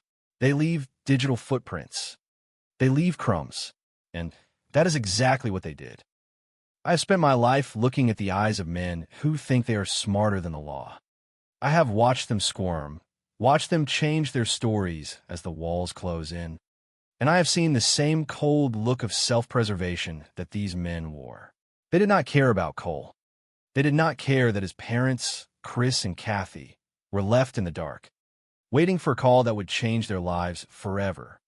They were only concerned with one thing: themselves. When the police finally got their hands on the phone data, the reality of their deception became as clear as day. The phones did not run off into the night. The phones stayed together. They moved together. They were a pack, and they were hiding something. Consider the tragedy of it all. Here is a young man who likely realized, perhaps through his own intelligence and his knowledge of a second language, that he was walking into a trap. Perhaps he realized that the double-crossing, the missing drugs, and the dangerous company he was keeping were leading to a point of no return. The fear he felt was not the fear of a madman. It was the survival instinct of a man who suddenly realized he was surrounded by predators. And what did his supposed friends do? They watched. They followed. They likely allowed him to be taken by others, by people like the man they called Gordo, all in a frantic, misguided attempt to fix a situation they had created through their own greed. It is a sickening reality, is it not? You have a young man whose life was full of potential, and he is reduced to a missing person, a file on a desk. A mystery that haunts a family who traveled hundreds of miles just to find a piece of the truth. They camped out in trailers. They put up signs. They walked through ditches. They did the work that the police had to labor for months to verify. It is a testament to the love of parents. A love that persists even when the world tells them there is nothing left to find. And what do they get from these men? Fragments, lies, silence. They hold the key to where Cole is, and they refuse to turn it. I have seen this before. I have seen the way criminals circle the wagons. How they believe that as long as they do not say the words, they are safe. They think that by withholding the truth, they can escape the consequences of their actions. But they are wrong. The burden of what happened in that dark, cold night in North Carolina is etched into their existence. They might have dodged the charges for now. They might have let the law slip through their fingers, but they know. They know where he is. They know the horror they allowed to unfold. They know that they left a young man to face the unknown alone. And that is a shadow that no amount of time can erase. To take a life and then to act as if you were the victim. To tell the authorities that you were simply praying while your companion disappeared. It is the height of cowardice. My. If you want to see the true nature of evil, you do not need to look for it in grand, sweeping conspiracies. You find it in the simple, selfish choices of men who put their own skin above the sanctity of human life. Christopher Cole Thomas was not a pawn in their game. He was a person. He was a son. And he deserved better than to be discarded in the dirt of Wayne County. The search for the truth is not over. It never is. The Benson police, they're still at it. They're still holding the line and the data. It continues to speak, even when the people involved refuse to. The truth has a way of rising to the surface, and when it finally does, those who chose silence will find that they have run out of places to hide. The tragedy of Cole's disappearance is a reminder that we live in a world where you have to be careful who you trust, and where the most dangerous people are often the ones sitting right next to you, pretending to be your friends while they count the cost of your life. It is a bitter, cold, and profoundly sad reality, but it is the world as it is.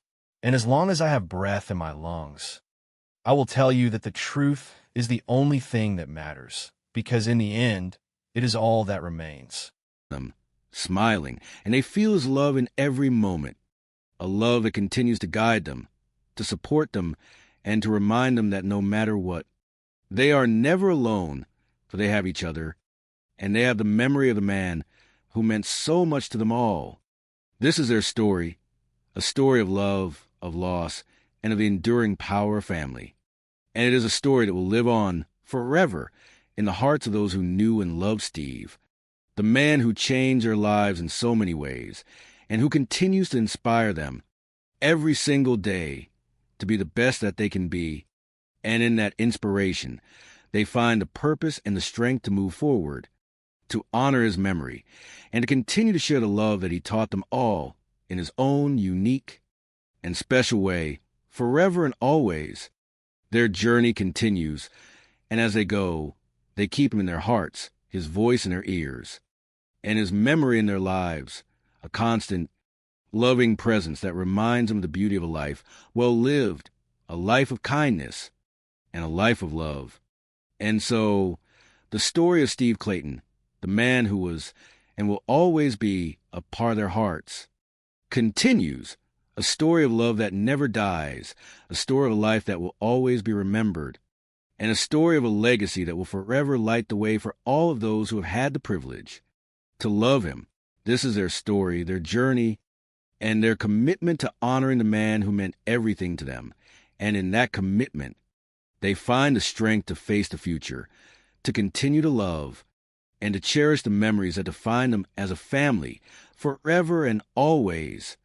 And so, the legacy of Steve continues, a legacy of love, kindness, and family, a legacy that will live on for generations, and a legacy that will always be remembered, honored, and cherished by those who knew him, loved him, and will never forget him, for he is Steve, their beloved Steve, and he will always be a part of them in every way that truly matters for all time. His story is their story, and together they carry it forward, a story of love that will never end. They are the Clayton family, and they are stronger than ever, fueled by the love and the memory of the man who made them who they are, the man who was their brother, their mentor, and their hero, the man who will always be remembered, always be loved, and always be a part of their hearts, in every way that counts, forever and always. The story of Steve continues, and it is a story of hope, of resilience, and of the enduring nature of love, a story that will live on in the lives of those he touched, in the hearts of those who loved him, and in the memories of those who will never forget him. For he was Steve, and he was, and will always be, their beloved Steve, forever and always. The sun set over the horizon in Miami on that 10th day of March in the year 2007, casting a golden glow over a day that will be etched forever in the memories of the Clayton family. It was a day of celebration, of union, and profound joy as Rosemary Clayton, known to all as Rosie, prepared to embark on a new chapter of her life with her beloved William Leslie. The atmosphere was thick with sentimentality, a bittersweet blend of happiness and the poignant absence of a man who should have been at the center of it all. 11 months prior to this momentous occasion, the family had suffered the devastating loss of their patriarch, leaving a void that seemed impossible to fill. As the time for the ceremony approached, Steve Clayton, 52 years of age and the eldest brother of the bride, stepped into the role that fate had cruelly vacated. He was a pillar of the family, a man whose presence was both comforting and commanding. When the moment arrived for him to walk his sister down the aisle, the emotion in the room was palpable. There was a collective intake of breath, a silent acknowledgement of the weight of the moment. Rosie had asked her brother to step in, and he had done so with a grace and devotion that brought tears to the eyes of all who witnessed it. When the officiant asked who gave this woman to be married to this man, Steve spoke with steady voice, declaring his support in the memory of their father. It was a gesture that bridged the gap between the past and the present, a testament to the enduring bonds of family. Steve Clayton was a man of substance, a successful and generous businessman whose life was a tapestry woven with threads of ambition, kindness, and unwavering commitment to those he loved. He had grown up as the only boy among 4 sisters, and being 10 years older than his youngest sister, Rosie, he had always been a constant, protective figure in her life. To her, he was more than just a big brother. He was a hero, a larger-than-life character whose achievements in finance and business had been nothing short of impressive. After graduating from college, Steve had co-founded a company called Physical Therapy Resources, which eventually blossomed into a national entity with centers spread across the country. He had set a goal for himself to retire by the age of 40, and though he missed it by a mere year, retiring at 41, he had succeeded beyond his wildest dreams. Upon his retirement, Steve transitioned into a new phase of life defined by generosity and mentorship. He poured his time and resources into helping young men navigate the complexities of starting businesses and finding their paths in life. He was a man who lived with his heart on his sleeve, never one to hide his emotions, especially when it came to his family. At the wedding, he was the life and soul of the party, his humor and warmth infectious. He stood up to give a toast, his words ad-libbed and delivered straight from the heart, a poignant tribute that left no dry eye in the house. He spoke to William, expressing his gratitude for the happiness he had brought to his sister, and he spoke of their father, honoring the promise he had made to take care of his sibling.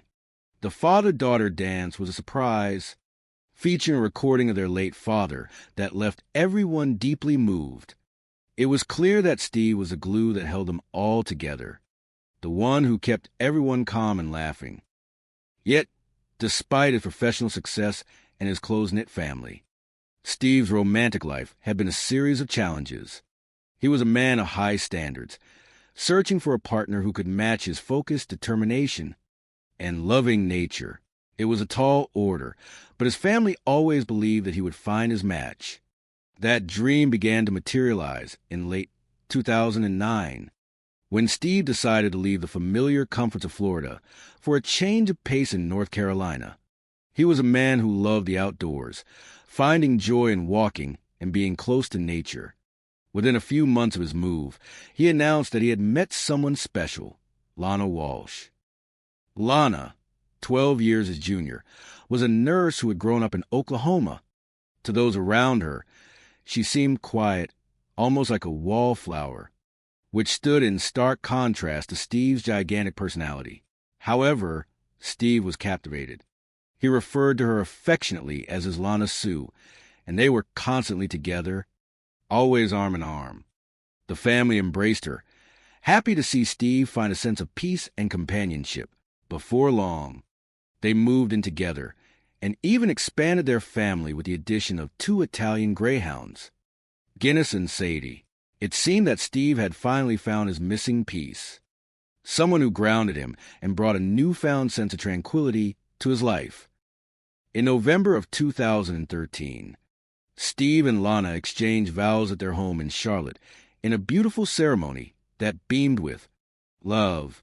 Soon after, they relocated to a breathtaking home on the banks of Lake Wylie, a property that looked like it had been lifted from the pages of a postcard. They spent their days refurbishing the house, filling it with Steve's cherished collection of antiques and artwork. The move brought them closer to Steve's extended family, including his niece and her husband, who visited often. They were also closer to Lana's son and grandchildren, and Steve, always a child of heart, loved nothing more than getting down on the floor to play games with the little ones. He was a teddy bear of a man, and the household was frequently filled with the sounds of laughter and joy.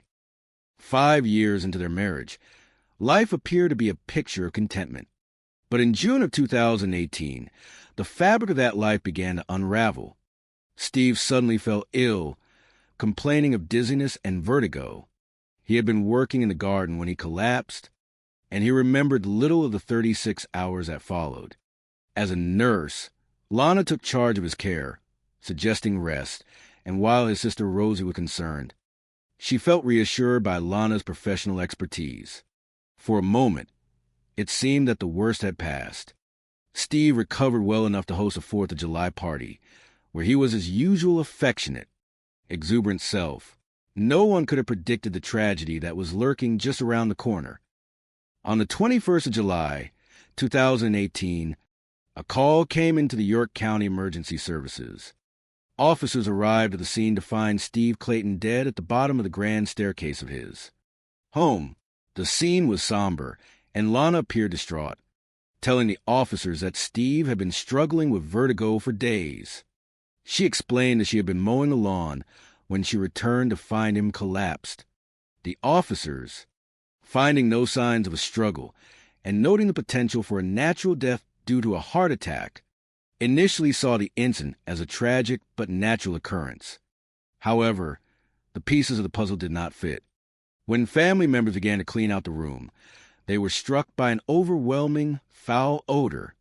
They discovered the mattress had been heavily soiled, suggesting that Steve had been bedridden and suffering for days, a reality that contradicted the image of a man simply recovering from a bout of dizziness.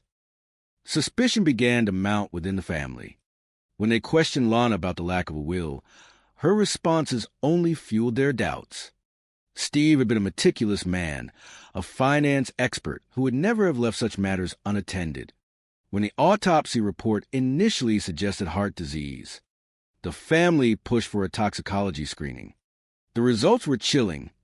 Steve's blood contained traces of sedatives and, most alarmingly, a lethal level of tetrahydrozoline, the active ingredient found in over-the-counter eye drops.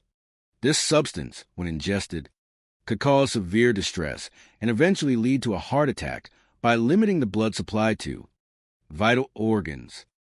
Detective Motes and his team, alerted by the family's suspicions, began to delve deeper into the circumstances surrounding Steve's death. During subsequent interviews, Lana eventually confessed to the unthinkable. She admitted to putting the eye drops into Steve's water, claiming she had been seeking revenge for his alleged verbal and physical abuse. She told the investigators she had squeezed the entire bottle into his drink, believing it would only cause him discomfort.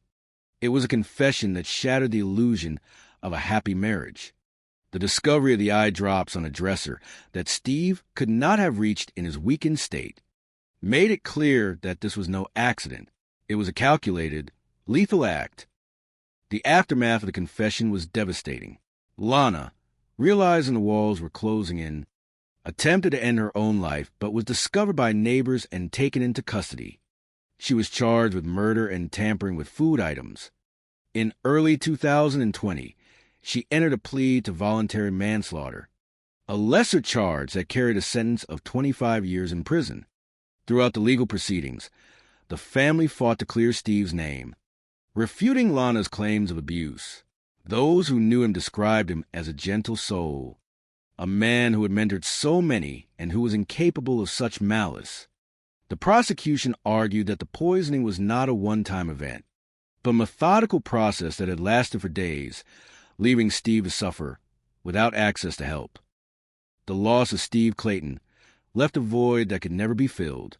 He was a man who had touched so many lives with his laughter, his generosity, and his larger-than-life spirit. His family and friends were left to mourn not just the suddenness of his departure, but the cruel way in which it was orchestrated. They remembered his boisterous voice, his habit of lighting up a room, and the way he had always prioritized the happiness of those around him. The tragedy served as a somber reminder of the fragility of life and the hidden dangers that can lurk behind the most mundane of facades. In the end, while justice was served, the pain of his loss remained. The memories of Steve, the man who had been the life and soul of his sister's wedding and the pillar of his family, continued to burn brightly. His legacy was one of kindness and mentorship, a testament to a life that, while cut tragically short, had been rich with purpose and love. As the family moved forward, they held on to the moments that defined him, ensuring that the memory of the man who had given so much to so many would never fade. The story of Steve Clayton was a story of a life well lived, a story of a man whose heart was as vast as his generosity, and a story that would serve as an enduring, if heartbreaking, inspiration to all who had the privilege of knowing him. The story of Stephen Clayton begins not with a tragedy, but with a celebration of a man whose life was defined by generosity, success, and an unshakable love for his family. He was a man who moved through the world with a booming voice and an even bigger heart, a businessman who had conquered the professional world only to realize that his true wealth lay in the connections he fostered with others. Stephen was not just a successful entrepreneur who had built a national physical therapy company. From the ground up, he was the life of every room he entered. His sister, Rosemary Clayton, often referred to as Rosie, looked at her older brother with a sense of awe that spanned their entire lives. With 10 years between them, Stephen had been a permanent, guiding figure in her world, stepping into the role of a father figure when their own father passed away 11 months before, Rosie's wedding. It was March 10th, 2007, in Miami, and the atmosphere was electric with joy. Rosie was marrying the love of her life, William Leslie, and the day was steeped in sentiment. Because their father could not be there, Stephen had taken on the mantle of responsibility, walking his sister down the aisle with a pride that brought tears to the eyes of all who watched. During the reception, Stephen lived up to his reputation as a quintessential host and toastmaster. He stepped up to the microphone, his humor and warmth radiating through the crowd. He was a man who did not believe in hiding his emotions. He spoke from the heart, ad-libbing his way through the speeches with a natural ease that kept everyone laughing, while simultaneously grounding the moment in deep sincerity. He thanked William for making his sister so happy and reminded everyone of the promise he had made to their father to watch over his sisters. The father-daughter dance, which Stephen performed with Rosie, was punctuated by a surprise recording of their late father, a moment of profound beauty that perfectly captured the spirit of the family. Stephen's professional life had been just as driven as his personal life. He had set a goal to retire by the age of 40 and missed that mark by only 1 year, retiring at 41. Once free from the demands of his company, he turned his attention to what he valued most: mentoring young men, helping them launch their own businesses, and guiding them toward meaningful lives.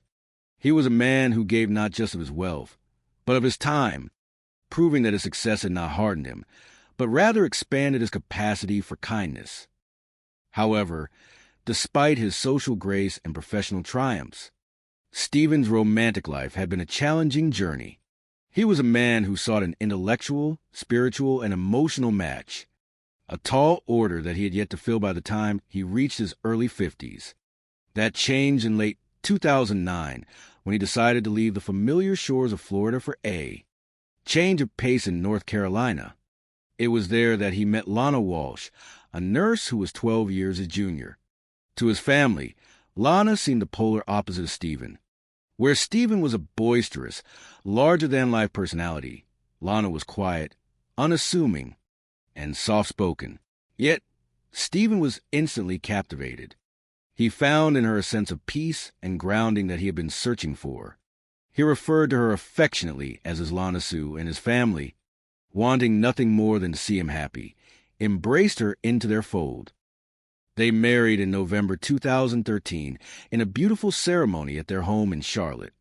Soon after, they relocated to a stunning property on the banks of Lake Wylie in South Carolina, a place that felt like paradise. They filled their forever home with antiques and artwork, creating a life that seemed idyllic. They were close to Lana's children and grandchildren, and Stephen, a child at heart, delighted in playing games and being a hands-on uncle and grandfather. For years, the life they built appeared to be one of domestic bliss. The turning point, subtle and sinister, arrived in June 2018. Stephen, a man who was typically full of vitality and energy, suddenly fell ill. He complained of vertigo, nausea, and intense dizziness. He recounted later how he had been working in the garden, felt overwhelmed by these symptoms, and had essentially lost 36 hours of time after lying down. Rosie, concerned by the reports of her brother's condition, reached out to Lana, who insisted that she was caring for him and that he was merely exhausted. As a nurse, Lana's reassurances carried weight with the family, who trusted that Stephen was in capable hands. For a brief moment, it seemed that the worst had passed. 2 weeks later, Stephen was back to his usual self, hosting a 4th of July party with all the warmth and exuberance that defined him. He and Lana appeared to be as affectionate as ever, dancing and laughing, with no hint of the darkness that would soon descend. The tragedy struck on July 21st, 2018. A call to emergency services brought police to the Clayton home, where they found Stephen unresponsive at the bottom of the grand staircase. Lana was distraught, claiming that Stephen had continued to suffer from a vertigo that had plagued him weeks earlier. She told investigators that he had collapsed, and despite her best efforts, she had been unable to save him. The scene was confusing. There were no outward signs of a struggle. An initial assessment by the coroner suggested a natural cause, perhaps a heart attack, based on the physical appearance of the body. The family, however, was gripped by an immediate, gnawing sense of wrongness. When Nick, Stephen's nephew, and other family members went to the home, they were struck by an environment that did not match the image of the man they knew. They discovered the mattress in the master bedroom was ruined, soaked with human waste, suggesting that Stephen had been incapacitated and neglected for days. They found that his cell phone, which he never went anywhere without, had been conveniently missing for a week. The discrepancies began to mount. Lana had already made arrangements for cremation and was aggressively disposing of Stephen's belongings, donating his clothes to charity and emptying his closet at a pace that felt clinical and hurried. She claimed there was no will, a statement that struck the family as impossible given how meticulous Stephen was with his financial affairs. Driven by a gut instinct that something truly evil had occurred, the family pushed for an autopsy and a toxicology report. The results were devastating. The report revealed traces of sedatives, including marijuana, temazepam, and Benadryl. But the most chilling finding was the presence of a lethal quantity of tetrahydrozoline, the active ingredient in common eye drops. It was a substance that, when ingested, could cause nausea, dizziness, and eventually cardiac arrest by starving the vital organs of blood. The detectives now realized they were not dealing with a natural death, but a cold, calculated poisoning. During the subsequent investigation, the mask of the grieving widow began to slip. When detectives confronted Lana with the toxicology findings, her story shifted. She eventually admitted that she had been adding the eye drops to Stephen's water, claiming it was an act of revenge for his alleged verbal abuse. She insisted she never intended to kill him, but the evidence told a story of a slow, methodical torture. Stephen had not been a victim of a sudden, natural heart attack. He had been poisoned over the course of several days, trapped in a house with a nurse who refused to provide the medical care he desperately needed. The sheer volume of the substance found in his system indicated that the poisoning was not a one-time error, but persistent, deliberate act. Lana Clayton was eventually arrested, but not before a suicide attempt that landed her in the hospital. Her eventual plea of guilty to voluntary manslaughter and tampering with a food product brought a formal end to the legal process, though it offered little solace to the family who had lost a brother, an uncle, and a hero. She was sentenced to 25 years in prison. The family was left to grapple with the realization that the woman who had presented herself as the love of Stephen's life had been the architect of his agonizing final days, motivated, they believed, by a desire to inherit his wealth. In the aftermath, the people who loved Stephen worked to reclaim his memory from the shadow of his murder. They remembered his laughter, his boisterous energy, and his unwavering commitment to his friends and family. They remembered the way he would fill a room with his presence and how he had dedicated his life to lifting others up. Stephen Clayton was a man who had built a legacy of generosity and love, and though his life was stolen from those who cherished him, the warmth he brought into the world remained a testament to the beautiful, vibrant person he truly was. The story of Stephen Clayton is a testament to fragility of life and the unexpected turns that fate can take. Stephen, a man defined by his boundless generosity, sharp intellect, and a heart that sought to lift everyone around him, was a beacon of light to those who knew him. He was a successful businessman who, after retiring at the age of 41, dedicated his years to mentorship and the enrichment of his family. To his sister, Rosie, and the rest of his kin, Stephen was not merely a brother, but a hero, a man who filled every room he entered with humor, warmth, and an infectious spirit that could turn a simple gathering into a cherished memory. He was a person who took immense pride in his life, his home on the shores of Lake Wylie, and the people he held dear. When he met Lana Walsh, a nurse who seemed to balance his vibrant, boisterous energy with a quiet, sweet disposition, his family believed he had finally found his missing piece.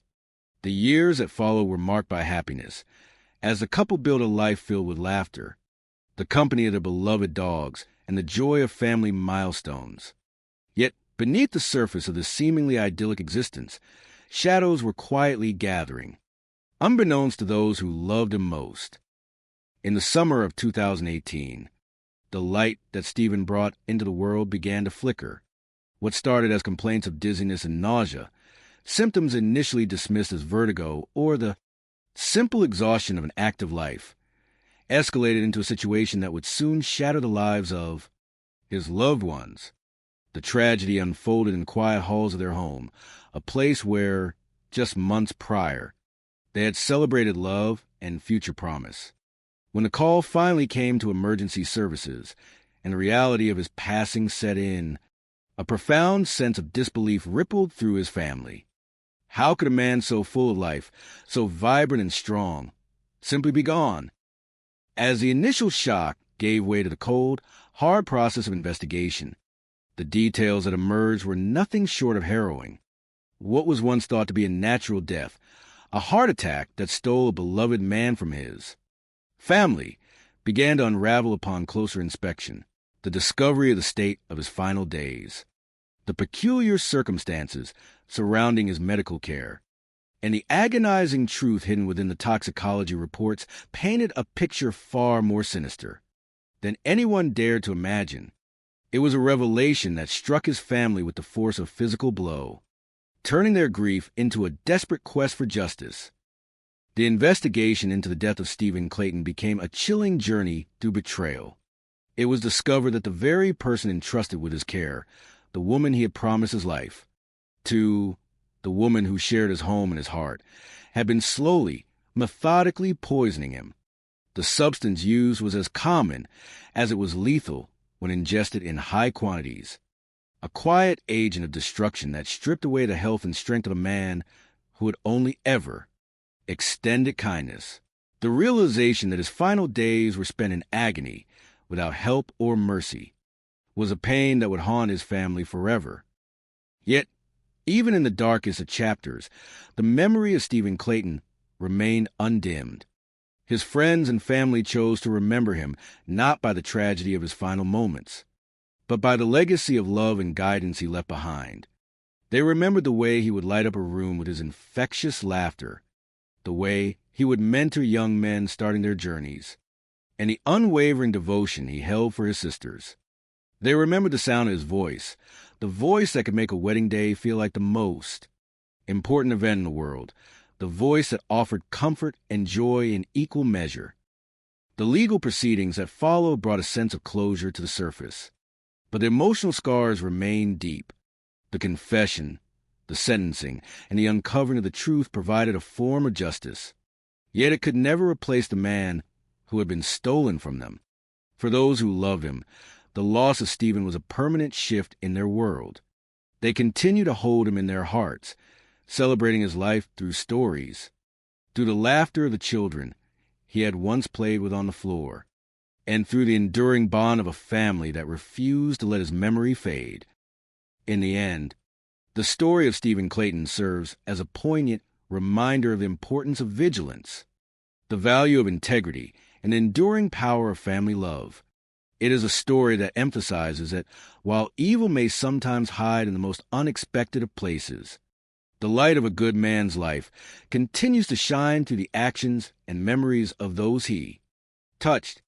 Stephen was a person who believed in the beauty of life, who invested in the happiness of others, and who, despite the circumstances of his departure, left behind a legacy that would continue to inspire those who knew him long after he was gone. The echoes of his laughter still seem to linger in the memories of his sister, his nephew, and all the friends who were fortunate enough to call him family. They talk of his over-the-top personality, his gregarious nature, and the way he commanded a room not with ego, but with an open heart. They reflect on the lessons he taught them, lessons about generosity, about staying true to one's word, and about the importance of being there for the people you love. Though his life was cut short by a calculated and cruel act, the essence of who he was remained untouched.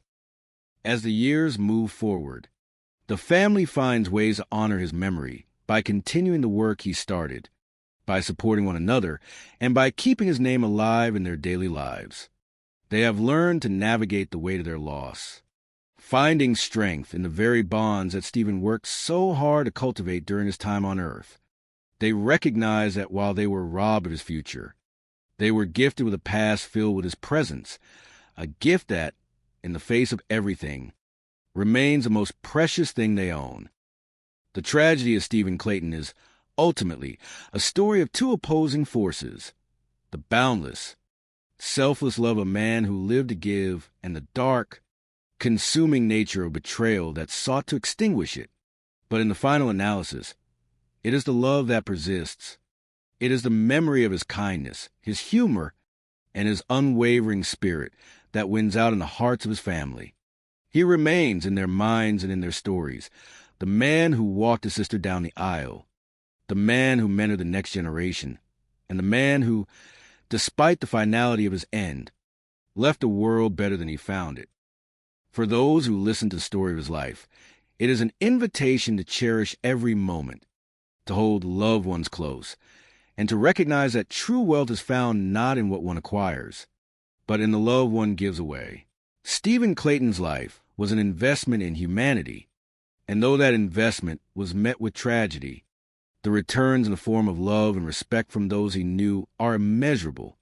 His legacy is etched in the hearts of everyone who was fortunate enough to call him a friend, a brother, or a mentor, and it is a legacy that will continue to endure, transcending the sadness of his passing to highlight the light he brought into this world. One must consider the quiet strength required to move forward after such a loss. The family, particularly his sister Rosie, has had to grapple with the reality that the person they welcomed into their family circle with open arms was the architect of their greatest sorrow. They have had to reconcile the man they knew with the events that transpired, finding their way through a labyrinth of questions and feelings. Yet, they do so with a dignity that reflects the very value Stephen held dear. They are a testament to the resilience of the human spirit, standing together to protect the image of a man who was, in every sense of the word, a good person. It is through their endurance that Stephen's story continues to serve as an educational and humanistic touchstone. It reminds us that people are the most significant aspect of our existence and that the bonds we form deserve our absolute protection and care. In a world that often moves too fast, Stephen's example of taking the time to mentor, to be present, and to laugh at the simple joys of a game or a family gathering is a beacon of what it means to lead a meaningful life. His life, while shortened, was a full one, packed with the kind of experiences and connections that define true success. The memory of the memorial service, held at his home in North Carolina, remains a stark contrast between the celebration of a life well lived and the profound sorrow of an abrupt ending. It was a day of tears and laughter, a reflection of the man himself. It was a day where the community of family and friends recognized that while their hearts were broken, they were also full of the memories he had helped them create. That day, in its own way, was the final act of his generous spirit, bringing people together one last time to share in the love he had fostered among them. As the legal system played out its role, and the facts were laid bare, the focus shifted from the mystery of his death to the clarity of his life. The detectives, the prosecutors, and the family all played their parts in ensuring that the truth was brought to light, preventing the narrative from being one of confusion or doubt. This was a service to Stephen's memory, ensuring that his life was defined by the truth and that those responsible for his suffering were held accountable. It was a difficult process, but one that was necessary for the peace of those he left behind. In retrospect, the details of his final days, the urine-soaked mattress, the lack of a telephone, the isolation, serve as a chilling reminder of the vulnerability we all face. But rather than allowing these details to define him, those who knew him choose to focus on the man who would get down on the floor to play with the children, the man who would stand up to give a heartfelt, impromptu toast, and the man who was, above all else, a steady and loving presence in their lives. This perspective is a victory of love over hate, of memory over oblivion, and of light over darkness. The story of Stephen Clayton is one that will continue to be told, not as a cautionary tale of despair, but as a tribute to a man who lived with his heart wide open. It is a narrative that highlights the importance of empathy, the strength of family, and the enduring power of a life lived with purpose. It is a story that, despite its tragic ending, remains rooted in the goodness of a man who made the world a brighter place for everyone he encountered. In the quiet reflection of their loss, his family finds solace in the knowledge that he lived exactly the way he wanted, generously, authentically, and with a zest for life that was truly rare. They know that he would want them to remember his laughter more than his silence, his strength more than his final struggle, and his love more than the betrayal he endured. And so, they continue to tell his story, ensuring that the legacy of Stephen Clayton is one of love, laughter, and an unbreakable bond that even the darkest circumstances could never truly sever. This is a life of a man who understood the value of every single day. He spent his time not on the trivial, but on the things that truly mattered, relationships, growth, and the joy of simple pleasures. Whether he was walking the banks of Lake Wylie, mentoring a young man in business, or simply enjoying a quiet moment with his dogs, Stephen was fully present. That presence, that ability to inhabit his own life with such enthusiasm, is what his family holds on to. The morning sun cast a gentle glow over the quiet streets of Charlotte, illuminating the exterior of a home that had once been a bastion of warmth and laughter. Inside, however, the air felt heavy, burdened by the weight of a story that had begun with such promise and ended in a tragedy so profound it defied simple explanation. This is a chronicle of a successful and generous businessman, a man whose life was measured not by the accumulation of wealth, but by the richness of the connections he forged with those around him. He was a man who greeted the world with a vibrant enthusiasm, often calling out his signature, "Hello, hello, hello," a phrase that became synonymous with his infectious spirit. He was a man who moved through life with purpose and kindness, a beacon for those lucky enough to fall within his orbit.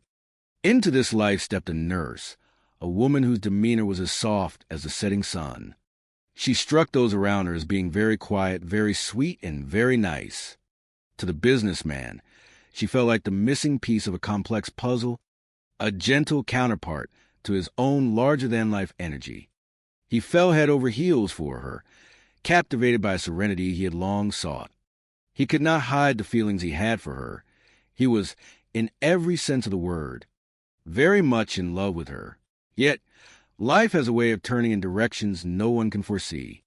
When a mysterious sickness began to consume their marriage, those closest to the couple felt a shiver of dread. We just knew that there was something was very wrong. To understand how this light was extinguished, one must return to the beginning, to a time of celebration and family bonds. It was March 10th, 2007, in the vibrant city of Miami. It was a big day for the bride, Rosemary Clayton, and her family. She was finally marrying her love, William Leslie. Standing by her side was her oldest brother, 52-year-old Steve Clayton. He was the anchor of the family, a man whose presence was both grounding and expansive. Proudly walking her down the aisle, Steve felt the weight and the joy of the moment. 11 months prior to my wedding, we lost our dad, Rosemary recounted later. I asked my brother if he would step in. Of course, there was a lot of tears. I could not imagine anybody else standing in place for my dad.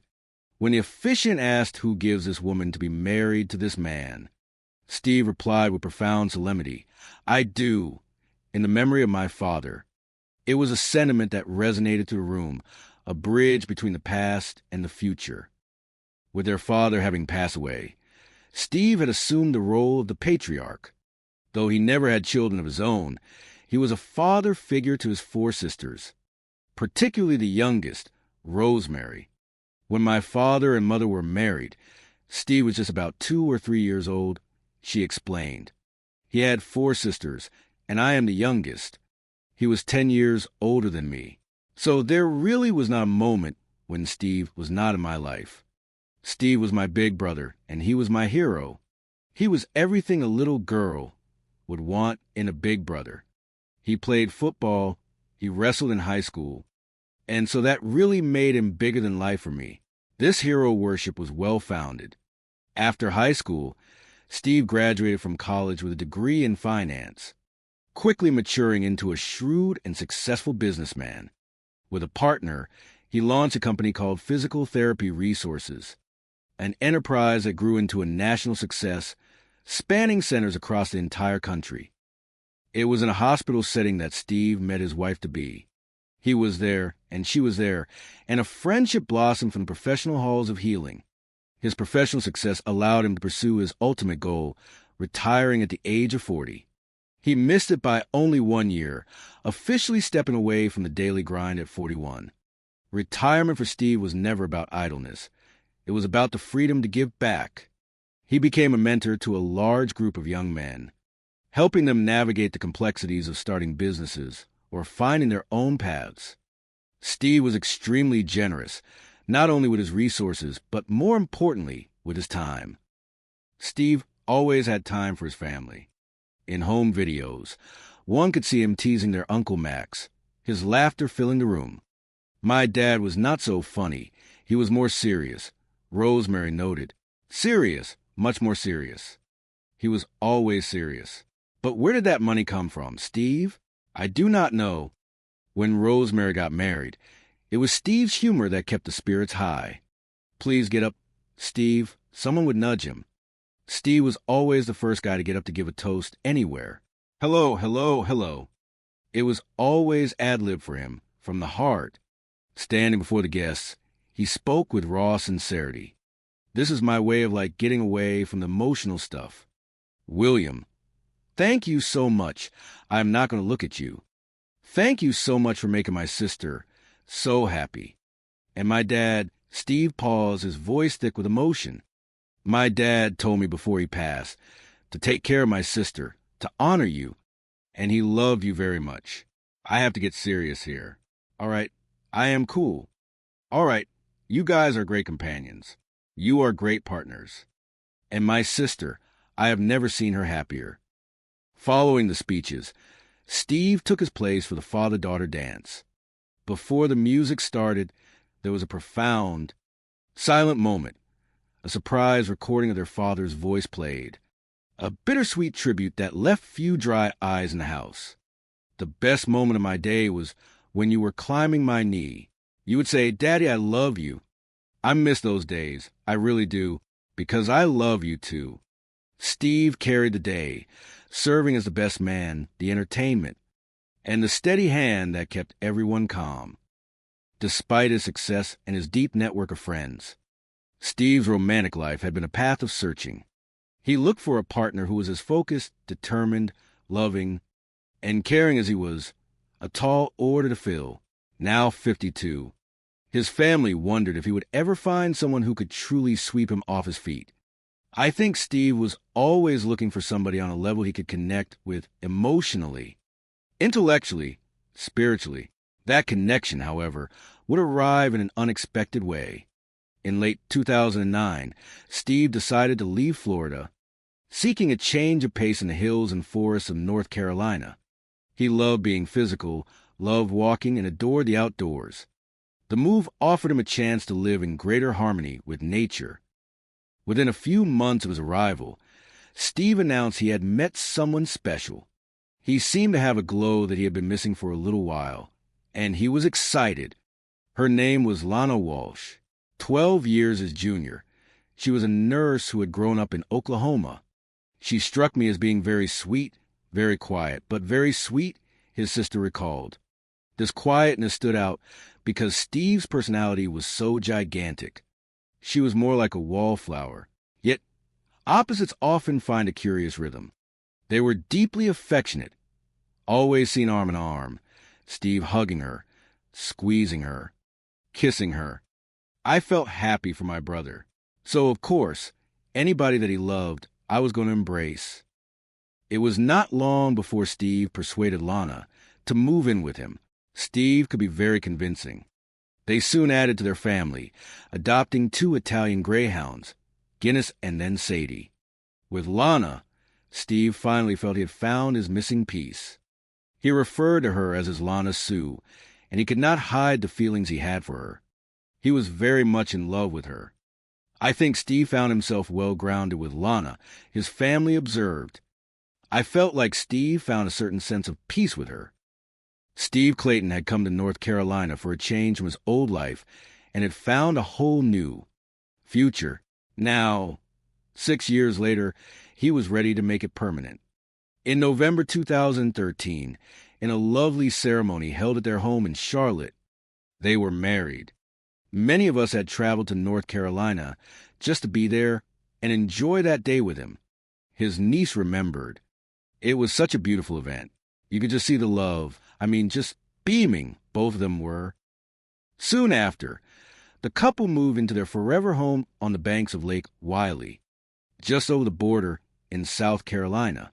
It was like something on a postcard, a gorgeous ocean blue house sitting on sprawling lakefront property. They began to refurbish the space, filling it with Steve's collection of art and antiques. Objects were deeply personal to him, and he took great pride in his possessions. The location was perfect for their shared love of nature. If there was something fun and outdoors to do, he was going to be the first one there, and he was gung-ho about it. They were also closer to family. I married Steve's niece in 2010, so I officially became his nephew, one relative shared. We hung out with Steve and Lana a lot when they moved up here. We would go out to dinner with them. We would go to concerts. We would go to special events every holiday. They were only a 30-minute drive from Lana's son and grandchildren, and the couple never said no to babysitting. Steve had a natural way with children because Steve had always been a child at heart. He was the kind of guy who would get down on the floor to play. With the kids around, there was never a dull moment in the Clayton household. In one video, Lana filmed Steve attempting to describe the limbo while her twin granddaughters watched. "We will make Papa do it," he said, So there's a stick, and I've got to go like that. And I got to go under the stick. It is a game. It is a dance. You have to tell me how to act it out. Steve was a huge teddy bear, always with children hanging on him, laughing and playing games. 5 years into their marriage, everything appeared to be thriving. But in June 2018, the sky began to darken. Steve suddenly fell ill, complaining of dizziness and vertigo. He said his ear hurt and he felt nauseous. He began getting sick in the yard. I felt real bad for him. His family said, I knew that he had had issues with vertigo prior to this. He remembered working out in the garden, feeling dizzy and nauseous, a headache setting in. He thought perhaps he had gotten sunstroke. As a nurse, Lana suggested the best course of action was bed rest. He later said he remembered laying down, and the next time he opened his eyes, 36 hours had passed. Worried, Rosemary called Lana to understand this mystery illness. I asked her what she thought was going on, because that is very odd for any person of any age to lose 36 hours of time, she said. And she said that he was fine, and that she was watching him. She was making sure he was okay. I felt reassured that Lana was there to take care of him, especially with her knowledge as a nurse. It seemed as though Steve's larger-than-life energy was simply catching up with him. 2 weeks later, the treatment appeared to have worked. Steve was back to his old self, throwing a party for the 4th of July. That party was just as great as every other party we had been to there. Steve was his normal affectionate self. Everybody had a great time. He grabbed Lana right away, and we just kind of followed suit and all joined in. I remember watching them hug and him kiss her, and they were completely in love. No one doubted their future would be long and happy. On July 21st, 2018, a call came into the York County 911 dispatch. Police units arrived on the scene, and body camera footage recorded by Sergeant Day captured the grim reality. As they walked to the front door, there was Steve at the bottom of the grand staircase. He was gone. He was dead. You could hear officers whispering in low voices, as Lana Clayton was just around the corner, distraught and crying. Sergeant Day needed to talk with her to piece together what had happened.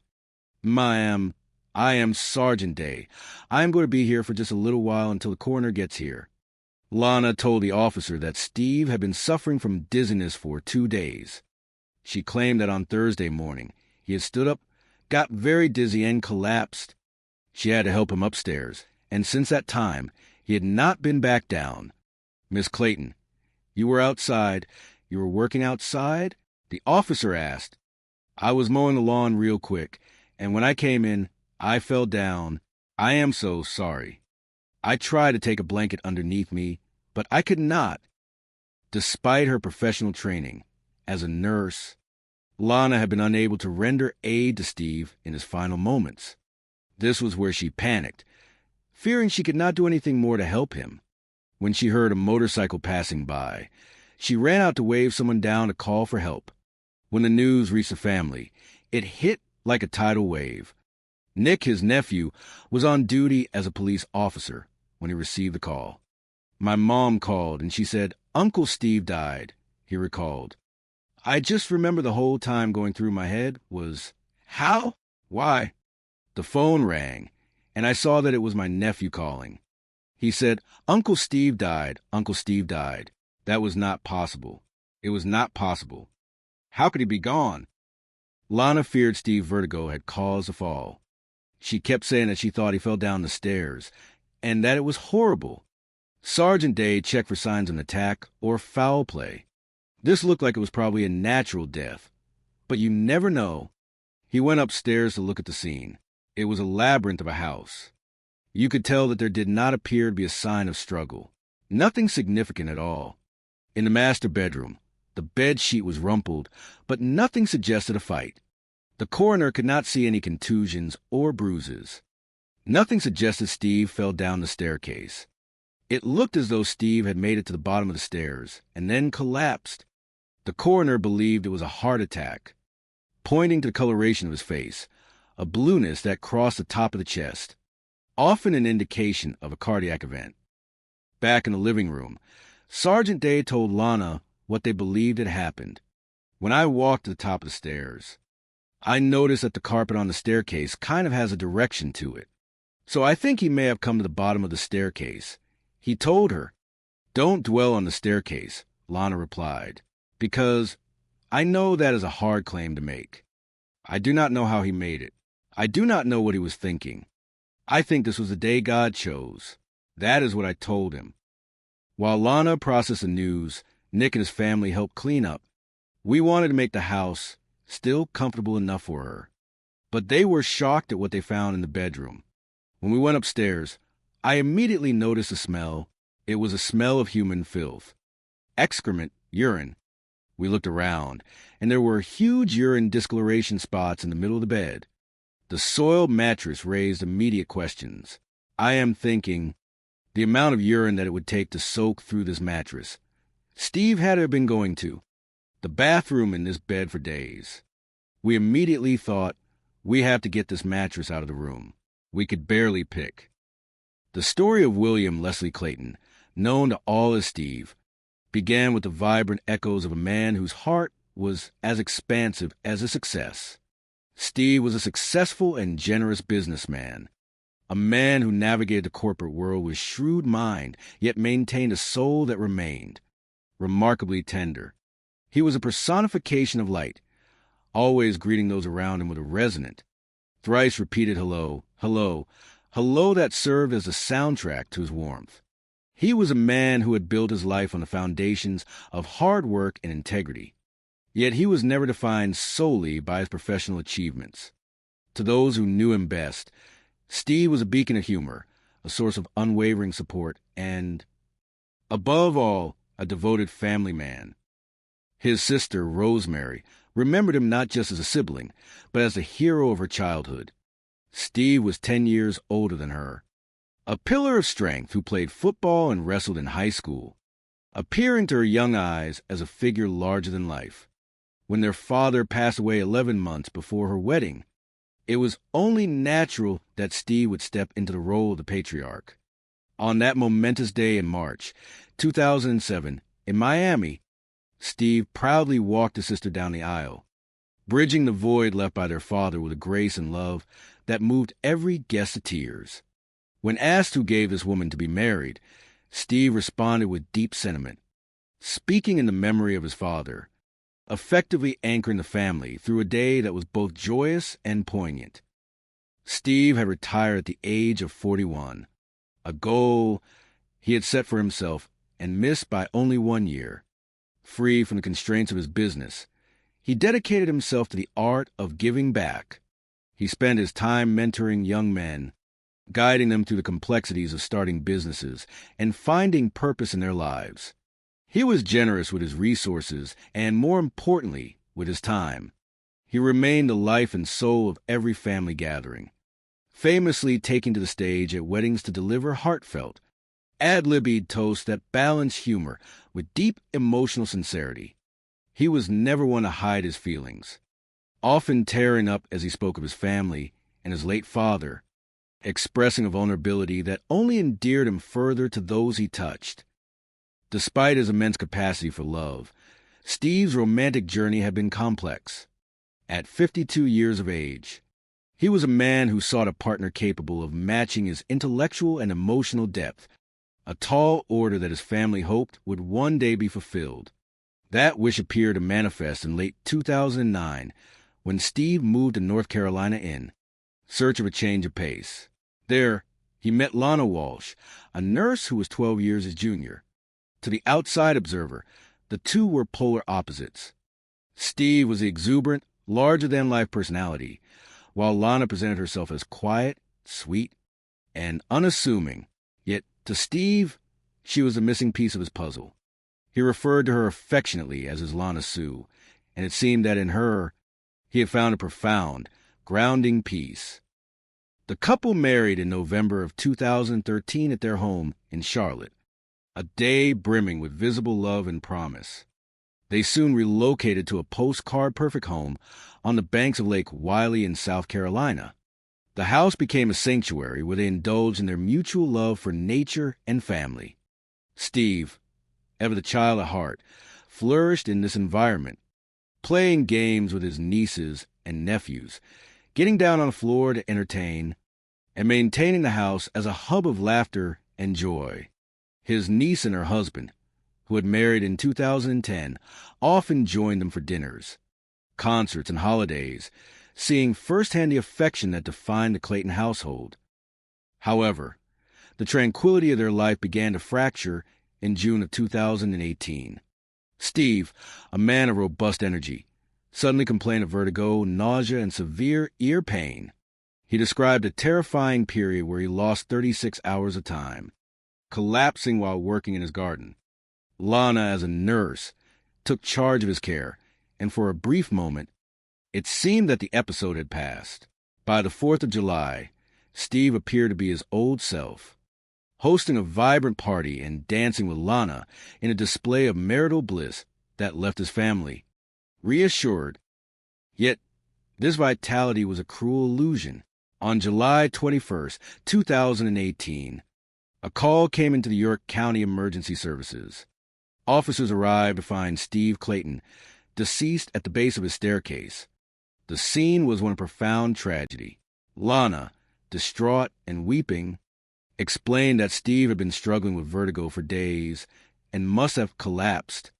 The responding officer, Sergeant Day, examined the scene and, while noting the absence of any signs of a struggle, found the circumstances surrounding the death to be deeply unsettling. As the days unfolded, the family's grief was compounded by suspicion. Upon entering the master bedroom to help clear the space, they discovered that the mattress was heavily stained with human waste. It was a detail that defied the character of the man they knew. Steve was a person of meticulous cleanliness, and the idea that he would have suffered in such a state for days was unthinkable. Further, when the family asked about a will, Lana claimed none existed, a statement that struck them as entirely illogical given Steve's background in finance and his reputation for being organized. Even more alarming was the swiftness with which Lana began clearing out his personal belongings, donating his clothes to charity, and disposing of his wedding ring, actions that felt to the family like an attempt to erase the evidence of his life. Driven by a gut instinct that something sinister had occurred, the family requested an autopsy and toxicology report. The initial findings pointed toward a heart attack, but the toxicology results eventually revealed a horrifying truth. Steve's blood contained lethal levels of tetrahydrozoline, the active ingredient found in over-the-counter eye drops. This substance, when ingested, could cause severe nausea, dizziness, and ultimately heart failure. It was clear that this was not a natural death, but a calculated, methodical act of poisoning. Detective Motes, tasked with investigating the death, confronted Lana with the evidence. Under questioning, her narrative crumbled. She eventually confessed to putting the eye drops into Steve's water, claiming she only wanted to make him feel ill as retribution for alleged verbal and physical abuse. She insisted that she never intended for him to die. However, the medical evidence told a different story. The levels of the substance in Steve's system indicated a prolonged period of poisoning. Instead of a husband suffering from a sudden health crisis, he had been a man under a slow, calculated siege, trapped in a house without a way to call for help, while his wife, a trained nurse, watched the effect of her actions. Lana Clayton's attempt to escape justice took a dark turn when, fearing the arrival of the police to execute an arrest warrant, she attempted to take her own life by turning on the gas in her home. She was found unconscious, treated, and subsequently arrested on charges of murder and tampering with food items. In January of 2020, she entered a plea to voluntary manslaughter and tamper with a drug or food product, receiving a sentence of 25 years in prison. The legacy of Steve Clayton remains one of extraordinary warmth and generosity. His family and friends, while grappling with the horror of his final days, chose to remember the man who had been a hero to his sister, a mentor to the young, and a man who lived his life with boisterous joy. They remembered his laughter, his dedication to those he loved, and the way he could light up a room simply by walking into it. The tragedy of his passing serves as a stark reminder of the hidden darkness that can sometimes lurk beneath the surface of the most seemingly perfect lives. As time passed, those who loved him continued to hold on to his memory. They spoke of the void his absence created, a silence where there used to be his hearty, repeated greetings and his exuberant personality. They held on to the recordings of him, the videos of him playing games with the children, and the echoes of his toasts. Steve was a man who lived his life reaching out, lifting others up, and embracing the world with a wide-open heart. Though his life was cut short by a betrayal that is difficult for any human mind to fully comprehend, the impact he had on the people he touched remains indelible. The story of Steve and Lana serves as a somber lesson in the fragility of truth and the importance of vigilance. It is a narrative that highlights the contrast between the public persona and the private reality. For the family, the healing process was arduous, marked by the need to reconcile the man they knew, who was so meticulous and careful, with the circumstances of his demise. They found solace in the fact that, through their persistence, the truth finally emerged, preventing a monstrous act from being dismissed as a mere accident of nature. Ultimately, Steve Clayton is remembered for his light, not his shadows. He is remembered for the way he walked his sister down the aisle, for the mentorship he provided, and for the simple, genuine love he showered upon his friends and family. The empty hangers in his closet and the missing watches were symbols of physical loss. But the stories shared by his friends, the accolades of his mates, and the undying love of his siblings serve as a testament to the fact that his spirit could not be so easily erased. In the quiet moments when the members of the Clayton family sit together, they still hear the echo of his voice. They think of his laughter, his commitment to his values, and his belief that life was meant to be celebrated. They continue to carry his message of generosity and kindness forward, ensuring that even though he was taken from them, his influence remains a guiding force. The case of the poison eye drops is remembered as a warning, but the life of William Leslie Clayton is remembered as a blueprint for how to live with purpose, how to lead with love, and how to remain true to oneself until the very end. Through the legal proceedings and the long road to closure, the family learned to lean on one another. They found that in the face of such a profound violation of trust, the bonds of blood and friendship were the only things that truly mattered. They continued to celebrate the man who had taught them to be the life of the party and to care for those around them. They realized that while the tragedy was a part of their collective memory, it did not have to define the entirety of their history with him. The house on Lake Wylie, once a symbol of a dream future, became a place of haunting complexity. But the memories attached to it, of family gatherings, games, and the simple joy of being together, remained something that could not be tainted. The laughter of the children, the stories shared over dinner, and the ongoing support of the friends he had mentored helped to fill the space he had left behind. Even now, years later, the mention of his name brings a smile to the faces of those who knew him. They recall his humor, his readiness to help, and his refusal to be anything but genuine. He was a man who worked hard, played hard, and loved even harder.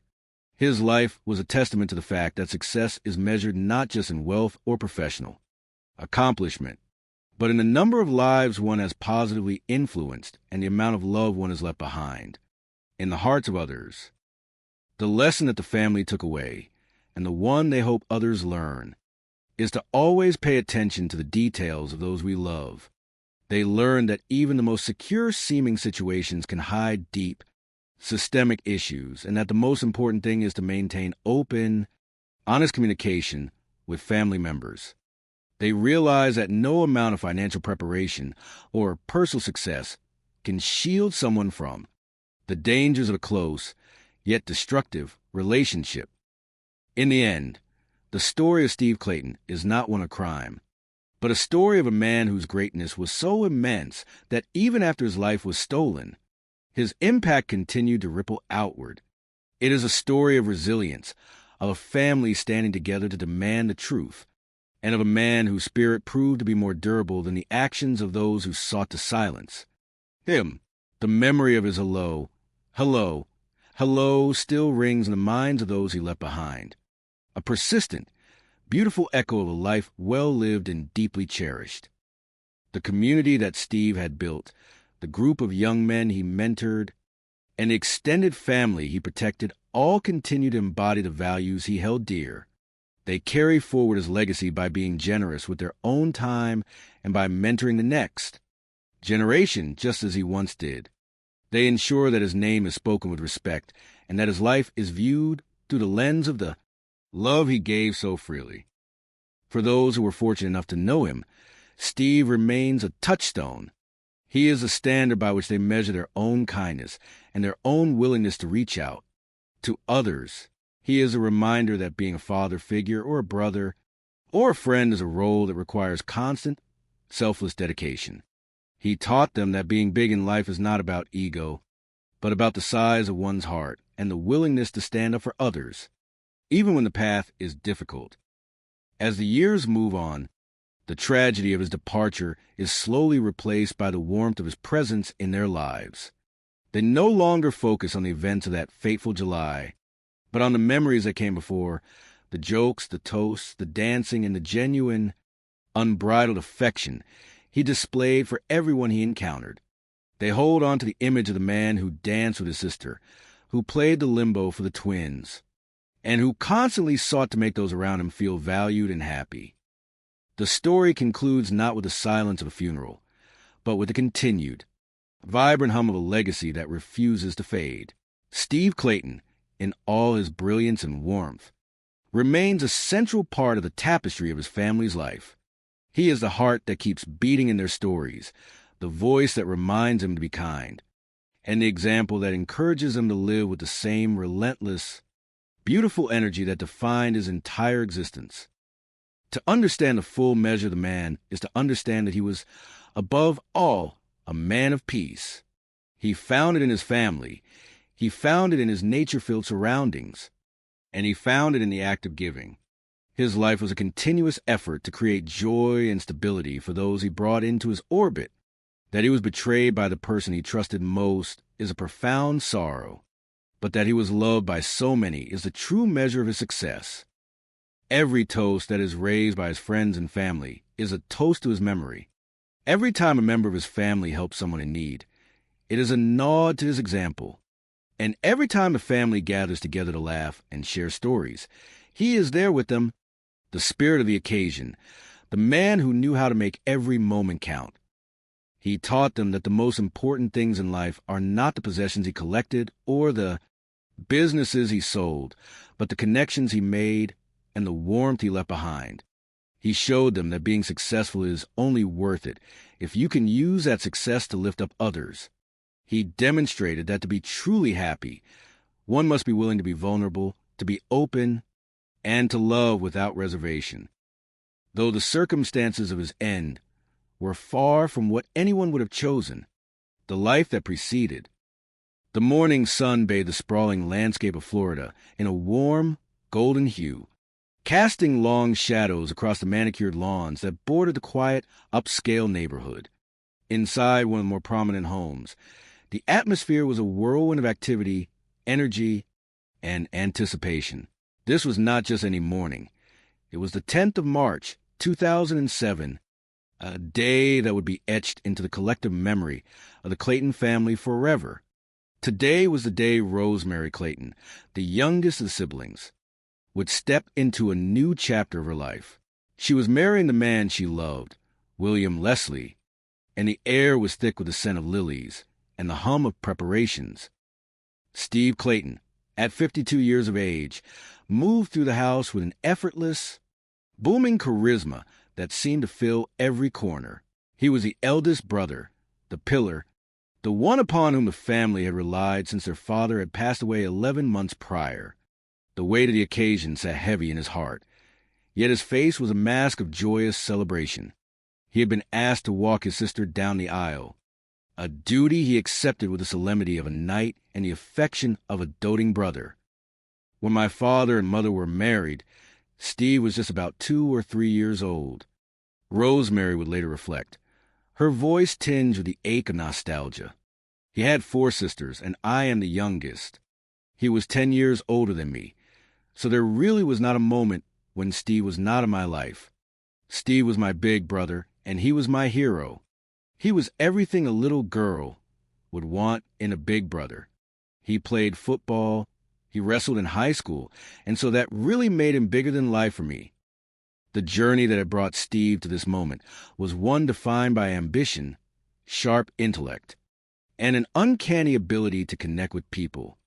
After graduating from college with a degree in finance, he had quickly matured into a shrewd businessman. Alongside a partner, he had founded a company called Physical Therapy Resources, an enterprise that blossomed into a national powerhouse with centers scattered across the country.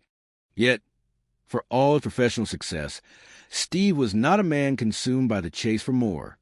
He had a goal, to retire at the age of 40.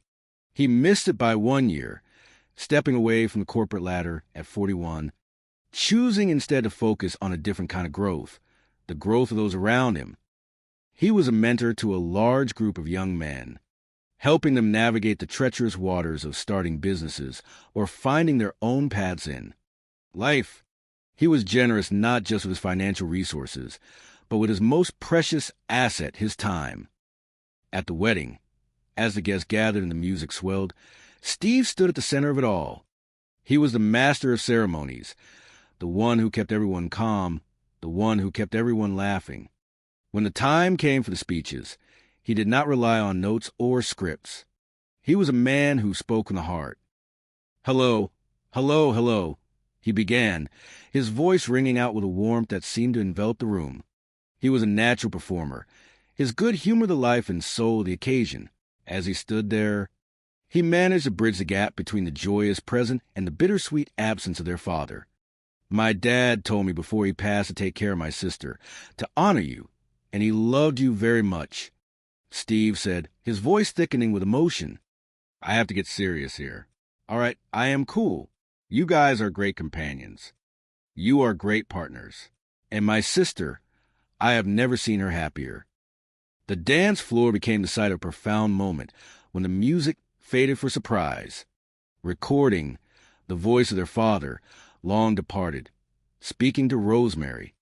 "The best moment of my day was when you were climbing my knee, the recording played, and you would say, 'Daddy, I love you.'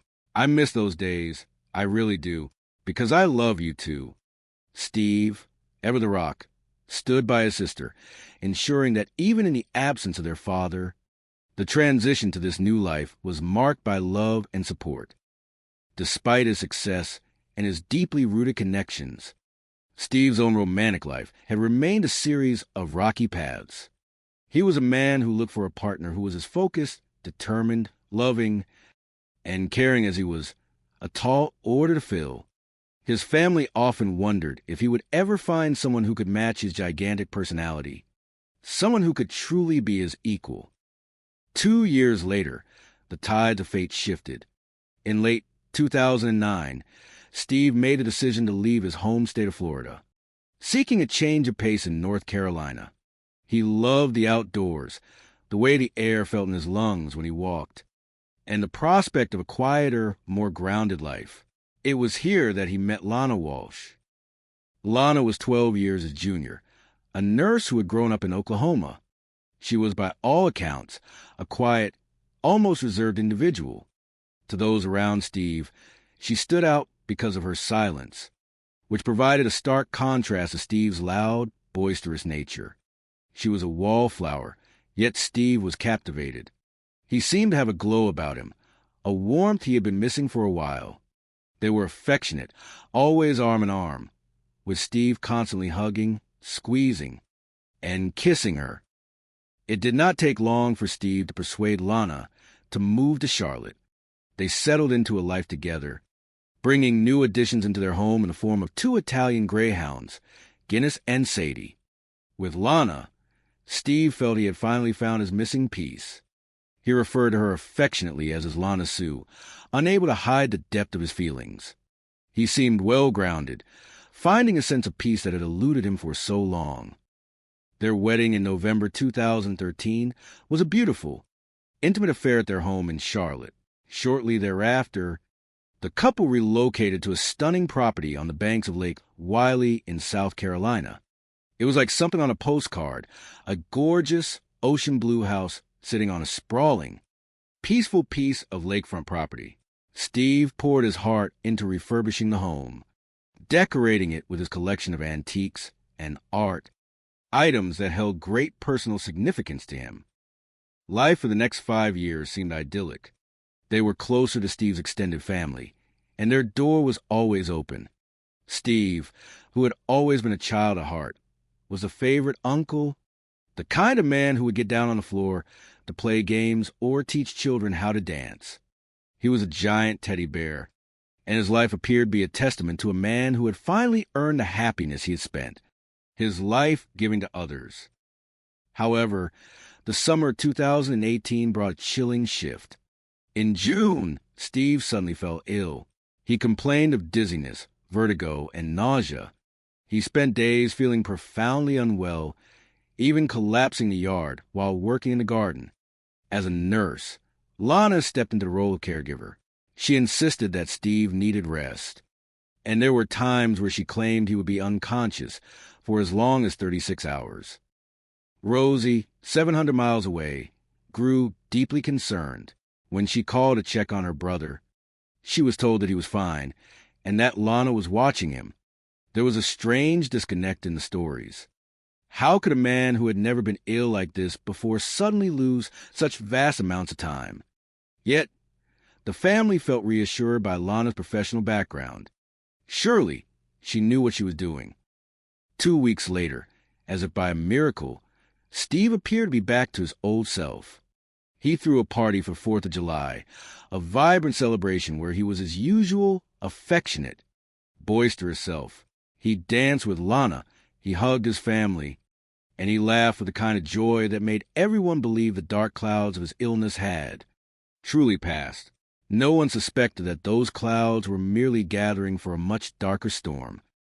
On July 21st, 2018, the silence of the lakefront home was shattered by a call to the York County 911 operators. Police units arrived to find Steve Clayton at the bottom of the grand staircase. He was gone. The scene was tragic, confusing, and for those who arrived, utterly heartbreaking. Sergeant Day, the responding officer, navigated the house with a heavy heart, finding Lana distraught and crying. Lana explained that Steve had been struggling with his vertigo again and that he must have fallen. She was inconsolable, her grief appearing as deep and genuine as one would expect from a widow who had just lost the love of her life. The coroner initially suggested that a heart attack might have been the cause of death, noting a mysterious coloration on Steve's chest. The family, though devastated, accepted this at first, struggling to process the suddenness of the loss. But the house held secrets. When the family began to move through the rooms, they were struck by an overwhelming, foul odor, the smell of human waste. They discovered a mattress soaked through with urine, a sign that Steve had been confined to that bed for days, unable to move, unable to call for help. The realization was a cold, sharp knife to the heart. Steve, a man who was meticulously clean, a man who loved his life and his connections, had been left to wither in a bed of filth. The suspicion that had begun as a whisper soon grew into a roar. The family pushed for an autopsy and a toxicology report. When the results finally arrived weeks later, the world stopped turning. Steve's blood contained traces of several sedatives, but the most damning discovery was a lethal level of tetrahydrozoline, the active ingredient in common over-the-counter eye drops. It was not a natural death. It was a calculated, slow-moving cruelty. Detective Motes of the York County Sheriff's Office began to unravel the tapestry of lies. When he questioned Lana, the facade began to crumble. Initially, she spoke of Steve's dark side, painting a picture of an abusive, difficult man to justify the tension in the home. But as the investigation deepened, the truth emerged from her own lips.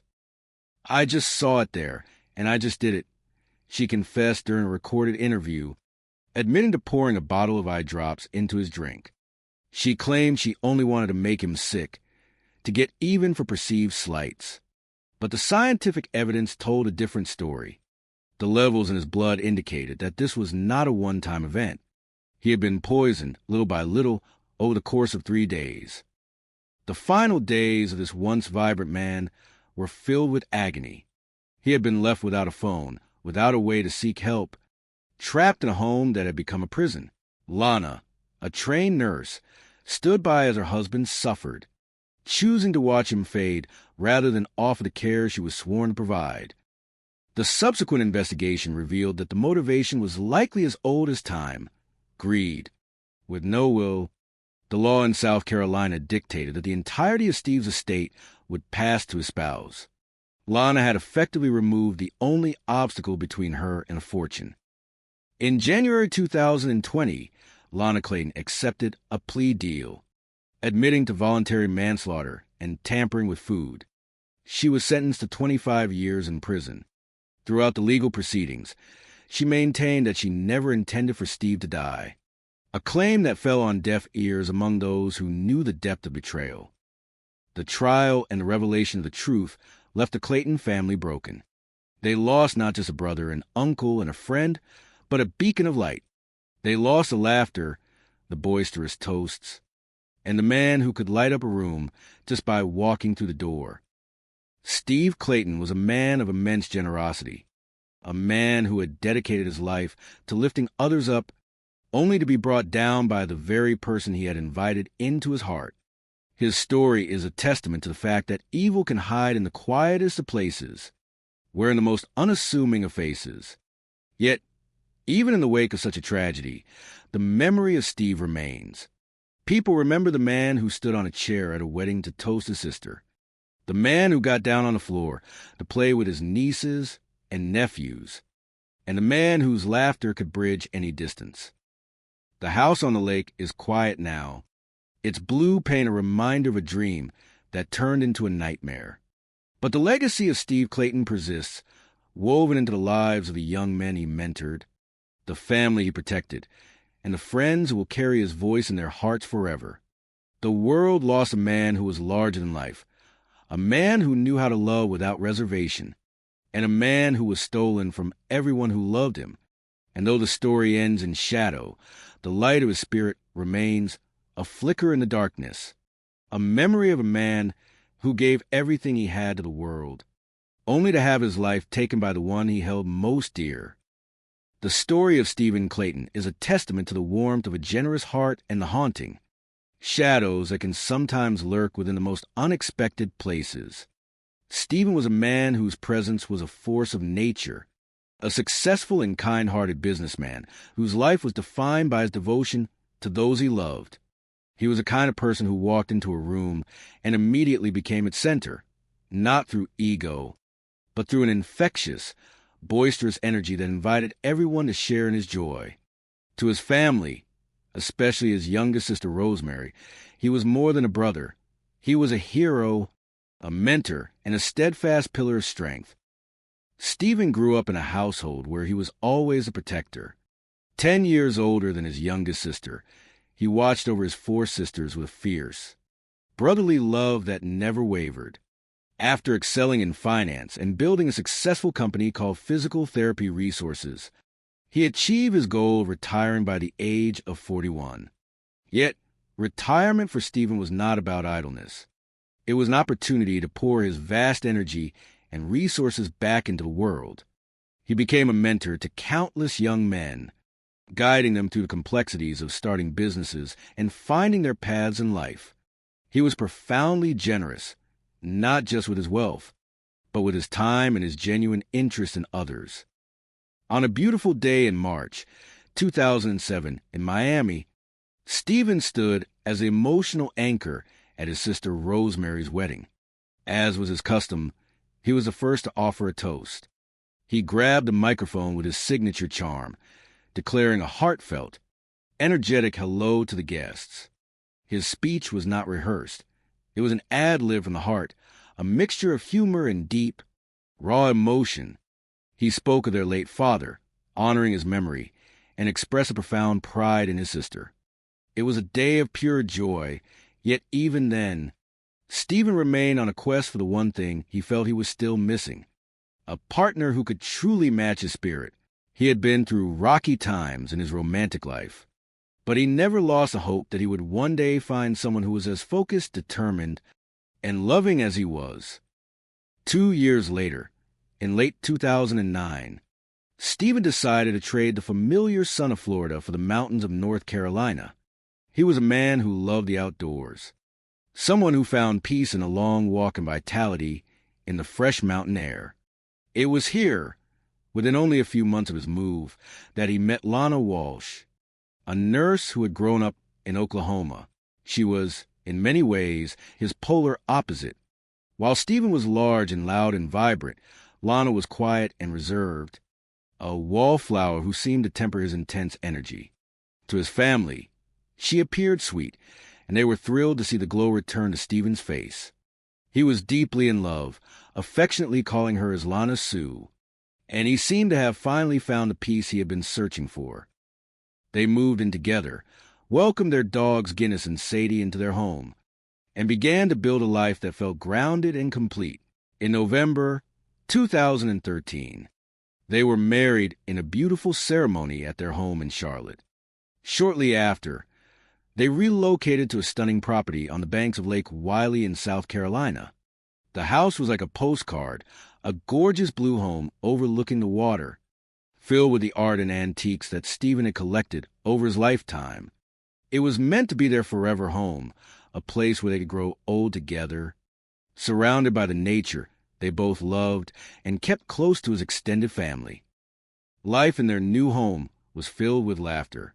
Stephen, always a child at heart, would spend hours on the floor playing games with his nieces and nephews, teaching them the limbo or reading stories with theatrical flair.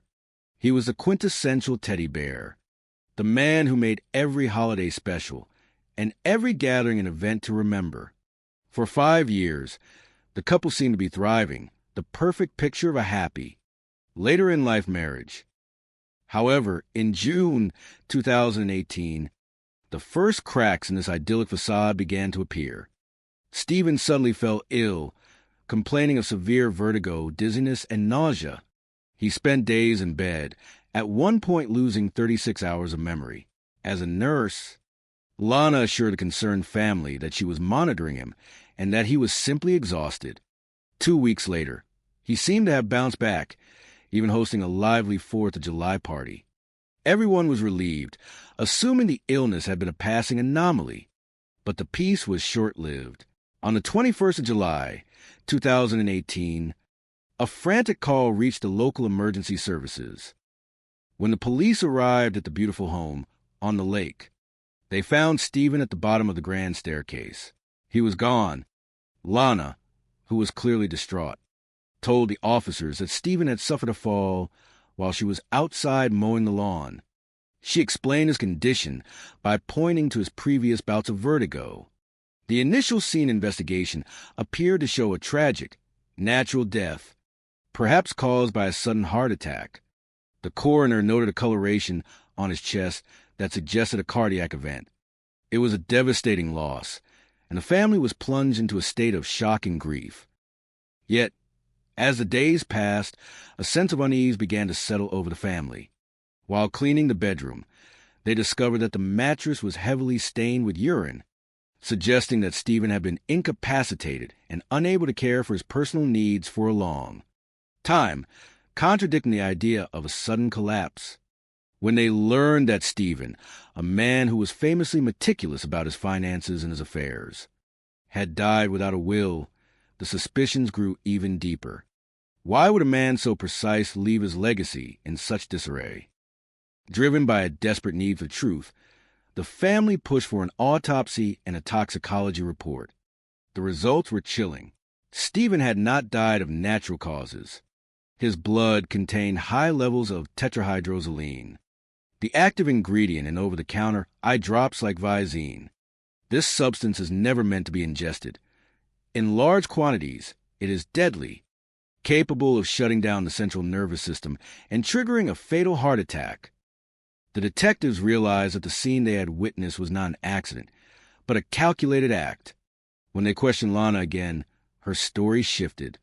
She eventually confessed to putting the drops in his water, claiming it was a reaction to his alleged verbal and physical abuse.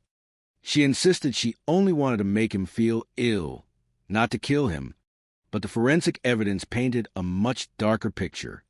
The levels of the substance in his body indicated that he had been poisoned slowly and methodically, over several days, not in a single impulsive act. As a nurse, Lana would have known the lethal consequences of her actions. She had watched him suffer in that room, on a bed stained with his own misery, without ever seeking the medical help that could have saved him. The legal proceedings that followed brought to light the true nature of the tragedy. Lana Clayton was arrested and ultimately pleaded guilty to voluntary manslaughter and tampering with a drug or food product. She was sentenced to 25 years in prison. For those who knew, and the story begins in the city of Miami, on a day that should have been the happiest of a young woman named Rosemary Clayton. It is the 10th of March, 2007. The air is thick with the sweet scent of flowers and the heavy, lingering presence of a man who was no longer there. Their father had passed away 11 months prior, leaving a void that was supposed to be filled by the warmth of a new beginning. Rosemary stands at the beginning of the aisle, looking at her brother, Steve Clayton. He is 52 years of age, a man who has always been a pillar of strength, a father figure, and a hero to his 4 younger sisters. As the music swells, the weight of the moment presses down on them both. When the officiant asks who give this woman to be married, Steve speaks with a voice that carries both pride and the profound ache of their shared loss. He stands in place with their father, bridging the gap between the past and the present with solemn and tender grace. Steve Clayton is a man of substance. 10 years older than his youngest sister, he has been a constant guiding force in her life. During his high school years, he was a wrestler and a football player, a figure larger than life who eventually channeled his energy into a sharper, more focused path. He graduated from college with a degree in finance and quickly established himself as a shrewd and successful businessman. With a partner, he co-founded a company called Physical Therapy Resources, an enterprise that grew from a local effort into a massive national entity. Steve was a man who understood the value of hard work, but he was also a man who understood the necessity of knowing when to stop. His goal was always to retire at the age of 40, and though he missed that mark by exactly 1 year, he walked away from his professional life at 41, ready to dedicate his remaining time to the people who mattered most. Generosity was a defining characteristic of his retirement. Steve did not sit idle. He invested his time in mentoring young men, guiding them through the treacherous waters of starting businesses or helping them discover their own purpose in life. He was a man who gave freely of his resources and his spirit. When he was with his family, he was the life of every gathering. His sister Rosemary remembers him as the one who would always be the first to rise to give a toast. He had a way of speaking that was entirely unscripted, coming directly from a heart that felt everything deeply. He was never one to hide his emotions, and on her wedding day, he confessed to the guests that his father had instructed him to take care of his sister. He spoke of honor and love, and in those moments, the facade of the tough businessman melted away to reveal the warmth of a man who cherished his family above all else. Despite his success and his magnetic personality, Steve often found his own romantic life to be a complicated puzzle. He searched for a partner who could match his intensity, someone who was as driven, loving, and caring as he was. It was a tall order, but he remained hopeful. In late 2009, he made the story of William Leslie Clayton, known to all as Steve, is one that echoes with the resonance of a life lived with profound generosity, tempered by an unexpected and tragic conclusion. Steve was By every definition, a successful and remarkably kind businessman. Those who knew him would often recount his signature greeting, a buoyant and rhythmic hello, hello, hello, which served as a herald of his presence. He was a man who moved through the world with infectious energy, yet his heart remained rooted in the simple joys of human connection. It was during the course of his professional life in the medical field that he met a nurse whose outward demeanor appeared to mirror the softness he possessed within. To those in his inner circle, she seemed quiet, almost reserved, and undeniably sweet. Steve, a man whose own personality was as vast and vibrant as his ambition, was immediately drawn to this gentleness. He fell head over heels, unable to hide the depth of the feelings he held for her. He was deeply and authentically in love, seeing in her a partner who could balance his own dynamic spirit. However, as the shadows of a lingering and consuming sickness began to descend upon their marriage, those closest to him knew that something was deeply and dangerously wrong.